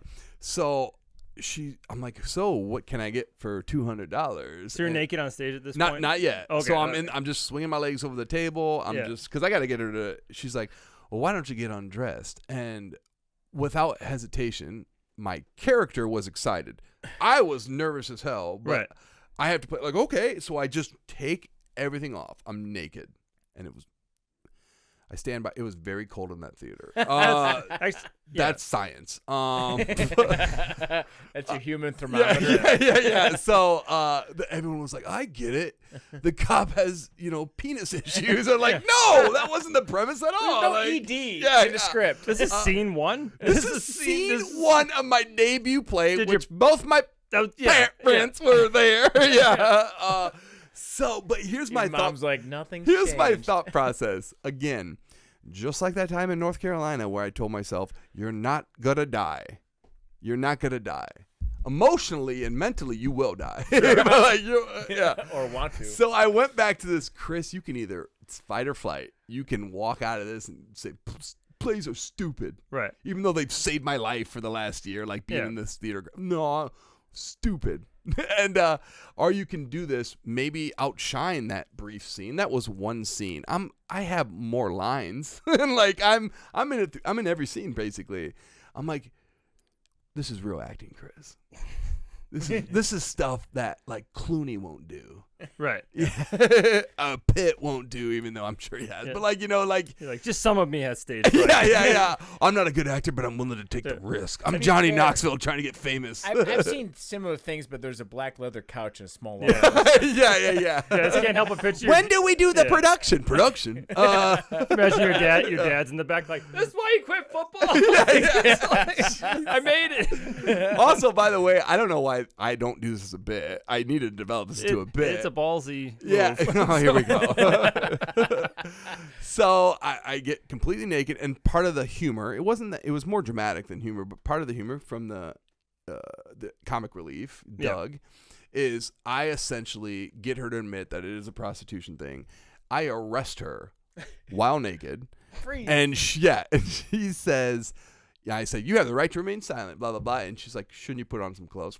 Blackout. You know what I mean? Like, because I remember like looking at her and then looking down like, you're right. Like, I don't have clothes on. He's like, he's such a natural actor. Like, look at him embrace that. Where'd you get those cuffs? Yeah, I was like, where'd the cuffs come from? Yeah, a nightstick. Just like, I'm going to do some improv. Is that okay? We good? Like, no. freeze, I'm a cop. Like, spread them. So I did it, and I'm like, I got it done. I'm like, now we can get to the root of acting. Because it was like a dramatic play. So I'm in the play throughout, and I'm like, some of my friends came, some of the basketball boys, the guys that I was hanging out with. I'm like, I know I'm gonna get naked. I had the Eminem movement. I know you're gonna get naked, but your acting's gonna outshine. Yeah. Anything they just saw, like You better lose yourself. there is more to this play than just a gopher who's obviously scared. Like you know a what I mean? Caddyshack Yeah, callback. look at that. Callbacks, boys. I do them all the time. Like I said, like it's pretty impressive to be able to do that. Was there like an audible, like he's naked noise from the audience? Yeah. Like, oh, Yeah, but that was hard to nothing. Well, nothing was hard, but like setting me up, guys. But I really truly believe that. I said I feel like I've done good work in this play. Sure. And I remember like getting off stage after the play, and I'm like, like showering up. Like I got the towel. I'm taking off my makeup. Like I don't know why. Improv was to do clown makeup. I decided to go with that choice.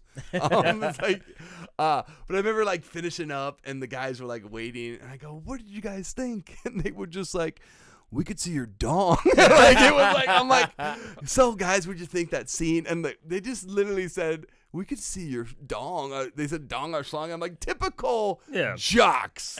I used to be just like you boys, but now I'm a real man with my tights and my clown makeup.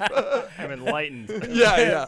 And then, my Transcend. parents saw it, and I thought it would transcend your boys growing up. Yeah. Maybe not, with my crotch. I was going to add some tag to that. But, and my mom was so great. She was like, I've seen you naked before. You know what I mean? She was great. But it was funny. I think my girlfriend at the time was sitting right next to my mom, and her joke was like, I don't know what's weirder, like seeing you naked in a play, or sitting next to your mom naked in a play. But the one thing, it was a long story again, guys. I'm sorry. But the one thing about that is, I've never been afraid to tell a joke on stage since that. That's what I wanted to ask. Like, do you think like that moment, like getting through that, this is the most embarrassing, nothing will ever, it becomes like this rock that can push you through anything. Totally. I mean, I've heard that concept with like public speaking. Imagine everyone in their underwear, but like.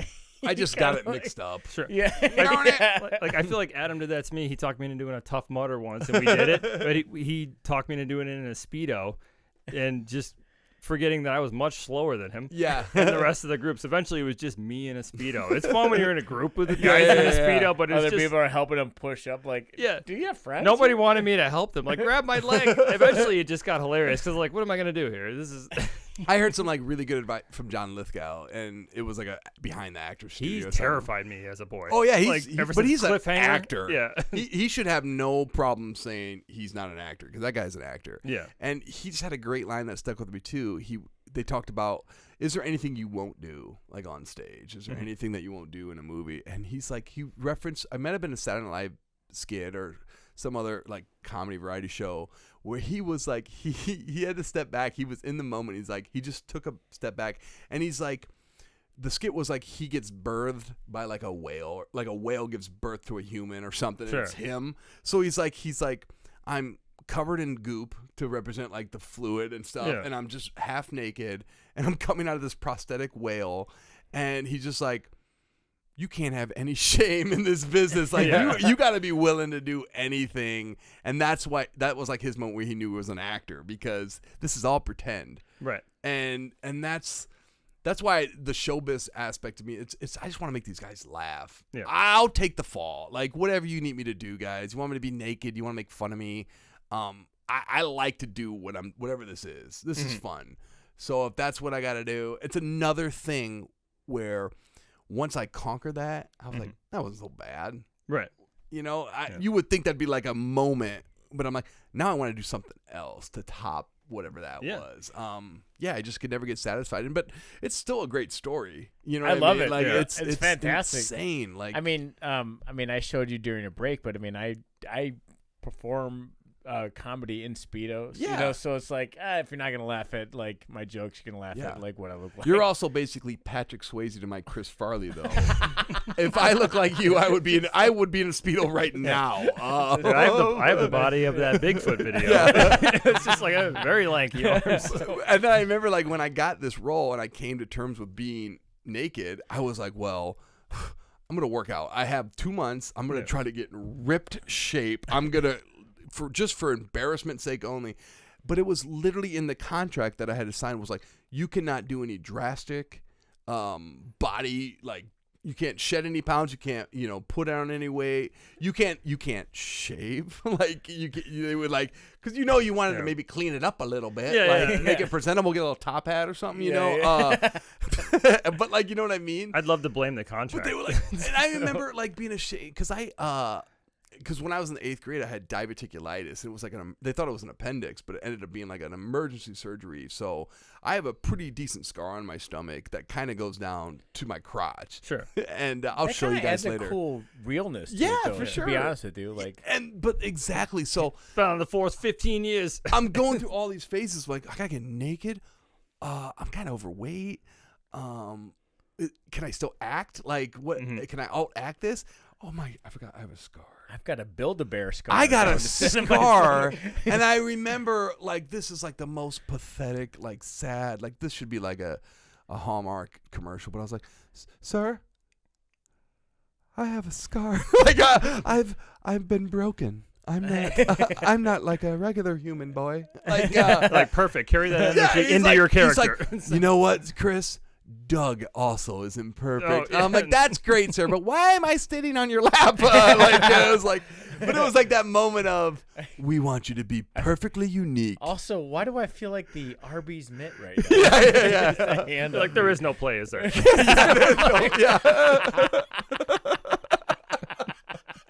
But funny thing Take the about that credit, too. though. So I'm still friends with that director. He really like inspired me and changed my life, and he made me see beyond the fact this wasn't about me getting naked. This was about me being in a play, an act. It's called acting, boys. And I'm still friends with him. He's a big impact on my life, and he wants to come see me at the show. He's the reason why I did all this, and he will bring it up on. I'm like, he defended the nudity because it was art. And he'll be like on Facebook, we tease each other. So he's like, remember when you got naked in that play? I'm like, oh, you mean that piece of art that you like? What are you talking about? There was no nudity because the art shined through. Doug got naked, like I was a vessel for the message. I'm like, you're a professor. He's like, oh, you got naked. It wasn't even in the script. Yeah. I'm like, what? It was only art because you look like David. Thank you. I appreciate that because I'm broken. And Michelangelo put a diverticulitis scar on Yeah. I think I got my statues. Who's the one with no arms? I think David fully had everything. Venus right? de Milo. Okay, yeah. Yeah. David, although I would say same size, me and David. That was Of the muscles. Yeah. Yeah, sorry. All right, That was considered because you were so smart. That's why. Yes. Wasn't that Yes. And I love the turtles. yeah, that's the fact that it was done by a man. Ninja Turtle. But you know what I mean? I'm like, yeah, we're adults, but like, it was still, I remember that. I'm like, you jerk. Like, you tricked me. Like, he freed you. That's what. yes, Like, he frees. he unlocked you. That's what. He's like, I'm not gonna lie. I picked that play because you'd have to get naked. Like, it's a dumb play. I saw who auditioned. Oh my gosh. And, yeah. So talk about bittersweet moment. You know what I mean? I honestly, I think that's a great situation. I love it. I absolutely love it. Formative I mean, you moments. wonder why I'm not a comic. Like, seriously, that is insane, and that's the truth. I stand by it. My parents can vouch for me. I mean, Yeah. I don't. I mean, feel free to cut this, but I know for a fact I just recently showed a few of my colleagues because William Dafoe got brought up. I was like, oh really? Here's an old video of William Dafoe, and is literally William Dafoe, very very much like your detective, dancing. Yeah. in full regalia, just What dancing. movie is that? Because he's done it he's been naked in a couple things. It was, when your face looks like that, you want to take attention away from it. Like, Which, trust me, guys, I'm a theater major. He's an incredible actor. He's He fantastic. does things. He's that, awesome. in fact, that's why I want to know what movie. Because if he's in it, I'll watch it. I'll show you after. Okay, cool. So I want to see everything. Jake can't put up a little clip of it. So, but Godspeed, Spider-Man. that was So a fire. I'm glad you brought him up because if we had to compare acting styles, I'd say I was much on par with him. Just similar styles. yeah. Very, very, very Willem Dafoe. Does he listen to this? Tell him I said He that. does. He's actually from Appleton, I believe. He's a Wisconsin he is boy. actually Yeah. a Wisconsin guy. So that play was my lighthouse. Nice. So you have a special on YouTube right now. You released about a year after your Dry Bar special. What's your next big goal? That you'll hit, and then Which camera am I looking at? Bob and Tom. Yeah. I'm coming for you. Jake, You're gonna please, see me. I really want you to be shouting at this one while it's Jake just makes it this one. Please do that one. That's a great bit. I'll do it. And will you be naked on stage again? Like, are we done? I'm gonna call back everything eventually. I'm almost there, guys. But yeah, the next thing is I've really come to terms with it's enjoying the process. Whatever happens, I'm too far in to quit. Right. I'm not gonna quit. I'm having these. I'm having some momentum now, which is great. Yeah. I always said I was like one discovery away from something happening, and comedy is such a longevity game. Mm-hmm. A lot of these things that have happened to me are only because I've been doing it for a long time. Be patient. Yeah, for sure. You got to be patient. Well, no, like you had heard, like when the beginning of your career. Yo, yeah, Be for sure. patient. And now, thank you. See, I missed a callback, but that hits so true now, and it just makes sense. And I'm rolling with it. I'm learning to take. Sometimes I want more success because I've been doing it so long, but that's just a call for me to get back to. Remember, Chris, you're making people laugh, and that really keeps it going. I'm really excited to anytime to get into a new place, a new comedy club, like the Comedy Cabin. You know, it's important to me to show them what I can do and then spread that word. You know, that was so cool about Brian Regan. Like, no movies. He doesn't really have a lot of movie credits. No. But every time he did a show, he did well. There was something, and I pride myself in always trying to get a good, good thumbs up. Without getting naked, too. You know, it's like. Well, I mean, don't. I'm not above it. Come see tomorrow's show. No, I like Brian Regan, and everything I've seen by you has cracked me up. So this has been a fantastic pleasure to have you on. I'm sad it's almost over. You feel like you're winding up. Winding down. Oh no, this is the halfway point. Oh, okay. What? Now you can do a potty break. Rehydrate. Yeah. Oh no, I'm not. Now I don't want to be on it. I really do appreciate you taking the time and from clearly your busy schedule and. I'm at a Chuck E. Cheese tomorrow. Next weekend, I got a Chuck E. Cheese gig. Are you Chucky? Things are looking up. Yeah, the band's gone, so I have to. The You're stage just an opens to animatronic me. ape. Yeah, you kids ever heard of being married? Like I just out of checking my material now. I'm like, you want to know what it's like to be married and Why are pay you naked on taxes? stage? Yeah, God. Just lock eyes with the kid crying. Like, you don't even have a good enough reason to cry. But no. Anyway, perfect. So thank you very much. I do appreciate you taking the time out to be on with us and letting us grill you with some of the This was really fun, man. This was great. Thanks so much. And do you want to please tell the listeners where to find you? No, I'm done with comedy. This was This has been your shark. Yeah. You can find me on. I had this fear that for all the stuff I wanted, like Conan O'Brien and Fallon, I have this fear that they've been trying to contact me, but via MySpace. I have this. If I ever figure out how to get back in my MySpace, if those messages are like, "Hey, where you been?" It's like, just all Tom and that's Bob. like my. Well, sorry we interrupted your jokes. We want you to come back and co-host. You get back in your top 8. Yeah. So social media is big for me just because of living in the Midwest, and that's the great thing. Social media is like the great equalizer a little bit. So I'm on the Facebook. I'm on the Twitter. I'm really into Instagram. I'm into TikTok is my new love, even though I don't. It's like taking all my secrets or something. But It's fine. yeah, I'm they're in the gonna same- see he has yeah. 2 cats. You know what I mean? Yeah. But like I'm really TikTok, and everything is Schlickcomedy, SCHLICK comedy. I'll put it up right here too. Yeah, so. yeah, yeah. All right, where do I point? Right there is perfect. Okay, And good. then- but for the Which listeners, camera do I look at? Yeah. Bob and Tom. Yeah. But so Schlickcomedy, I try to do a TikTok every day. I try to like do just funny little mini skits. I Sure. like it because you could very self-independent. Right.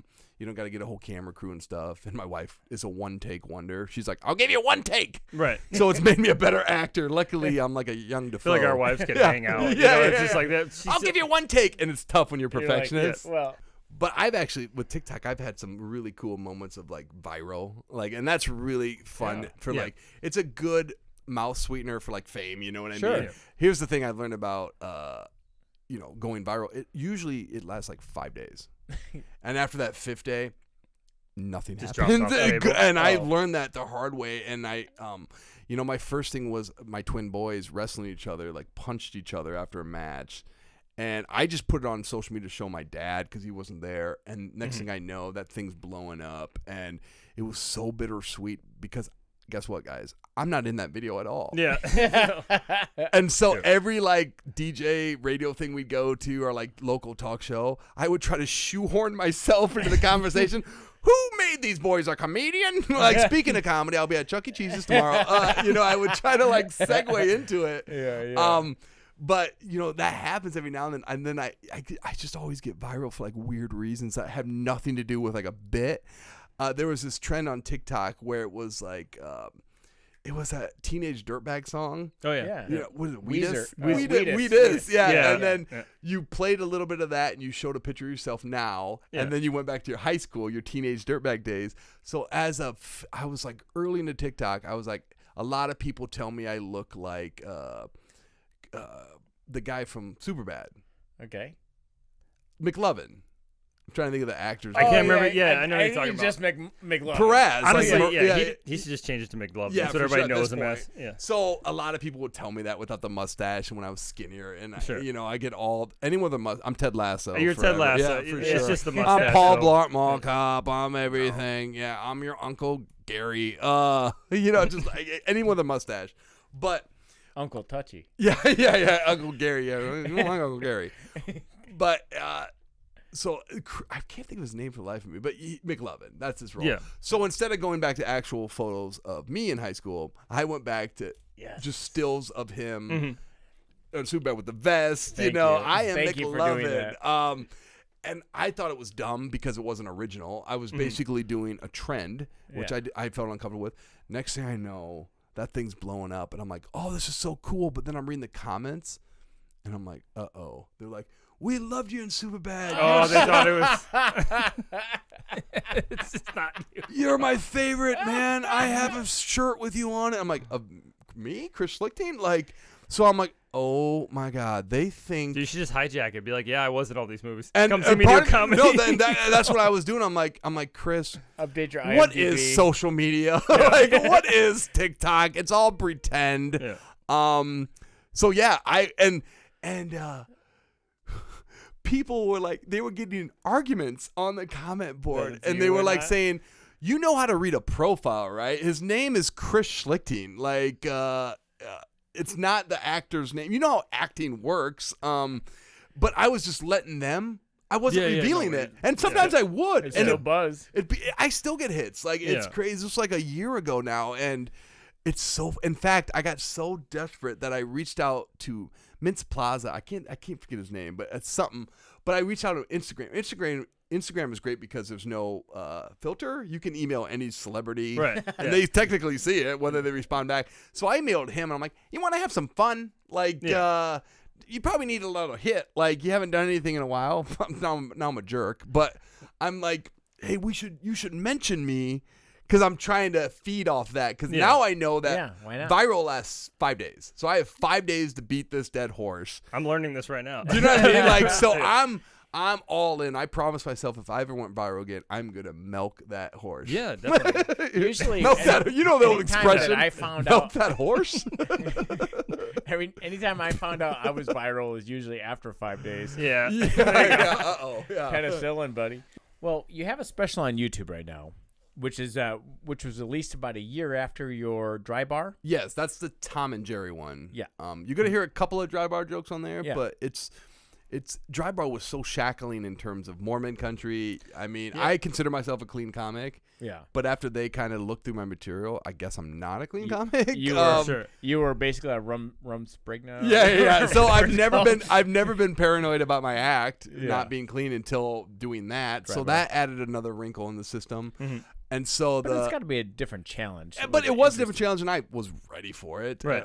In fact, I was overkill on it. Yeah, But so I got that. But it was like, again, I felt shackled up. Like I couldn't really go into the subway joke the way I wanted to. Like Yeah, you know what I yeah, mean? yeah. Like my material's fine, guys. But in terms of not being edgy or Yeah, you being just have to say controversial. toot instead of fart. Yeah, exactly.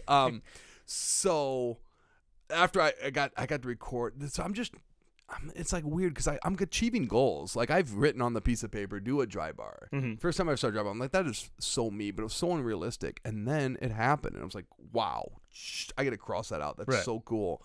Letterman retired. Technically, he quit, not me. So I crossed that out. Yeah. So that's not on me. Same with Conan. Hey guys, I was ready. You quit on my dream.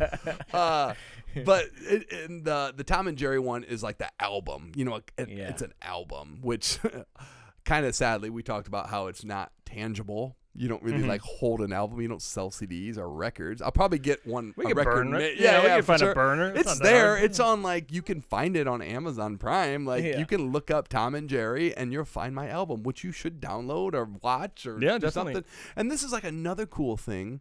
So for like 9 years or 8 years, I've been lying that I've been on XM radio, which I haven't, but I kind of have because I was on the Sam Roberts podcast because he wanted to talk about my twin boys wrestling. It wasn't about comedy, but I was technically on Sirius Radio, right? No lie That's how detected. big that video. Yeah. Oh essentially yeah. got- So it reached out, and I was trying to get that out there too. Like Sure. it got real big in the MMA community because Iowa is like a hotbed for martial arts. You might know this, but like Pat Miletich is like the guy for mixed martial arts, and they just loved it because they were brothers and they get how competitive it is. Mhm. Like BJ Penn tweeted about it, which I Nice. thought was really cool.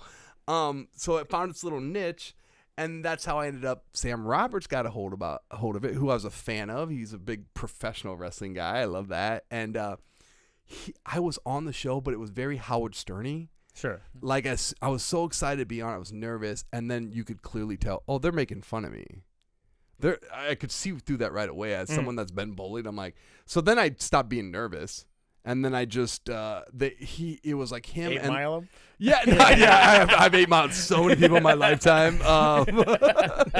So I was like, oh, you're making fun of me because then they had this guy who must have been like the Artie Lang, who's like the edgy guy. He Yeah. was like, don't you consider yourself a bad parent? And I was like, no. Like I was like, no, I don't think so. No. So then it wasn't as fun as I thought it'd be, but that's a credit, kind of. But I always felt iffy about that live. But this has been cool since I've released Tom and Jerry, that album. They really wanted me to be clean because that's going to get you more money because it's more marketable.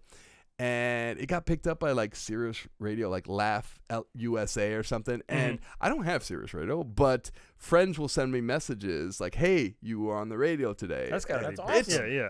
thrilling. Yeah. Like it's amazing. so cool. And I know I should act like I've been there before, but No. that's Yeah. so cool. Like, and plus I think I'm getting like money. I think like come September, there's like a cycle. I think I'm going to get a paycheck. And if that paycheck is for $8, I'm happy. Like, I hope it's more, but, you know what I mean? That's thrilling to me. So yeah, that's the thing, is just to keep this momentum going, try to get a new album. Cause now it's like, oh, I don't have to be nervous. I need to go. I'm 41, man. I got 3 more years left. Schlichtings dies super young. So I want to get going, but it's fun again. So the next goal is to pop out a new special. Yeah, I want to get on a every month routine. Jeez. Yeah. Yeah. I really want. I want to do another one and then try to get in some clubs I haven't been into before and. Just spreading the word, and thank you for letting me be on this podcast. Yeah, thank you so much for coming. Do you want to tell listeners how they can find you on social media? I know that you have you've got Instagram, Twitter, YouTube, Facebook. I'm on all the things you can think of. Schlickcomedy is my handle, SCHLICK comedy, because my last name is Schlichting, and I just took that. See how I did there? That's perfect. Yeah. Too late. I've already had this for too long, so that's my thing, Schlickcomedy. But I always hated the comedy in my handle because it's high art. It's not comedy. Yeah, sure. You can't do. I'm not gonna spoon feed you. You can't do like Schlick naked on a stage. Yeah. Right. So Schlickcomedy and all the things. My TikTok's kind of getting. I love being creative and getting back to my theater roots of just doing little skits. Your TikTok handle is still Schlickcomedy. Yes. Okay. So I just like to do little plays. Like bring back to my college. So every TikTok video I'm naked. So it's an added bonus. But yeah, I'm just doing that and like just honestly meeting you guys and being on here. This is another notch in my tool belt. You know what I mean?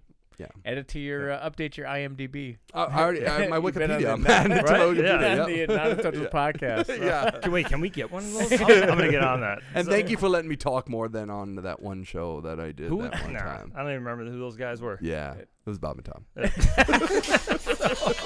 right. Thank you very much, man. Thank you. Later, nerds.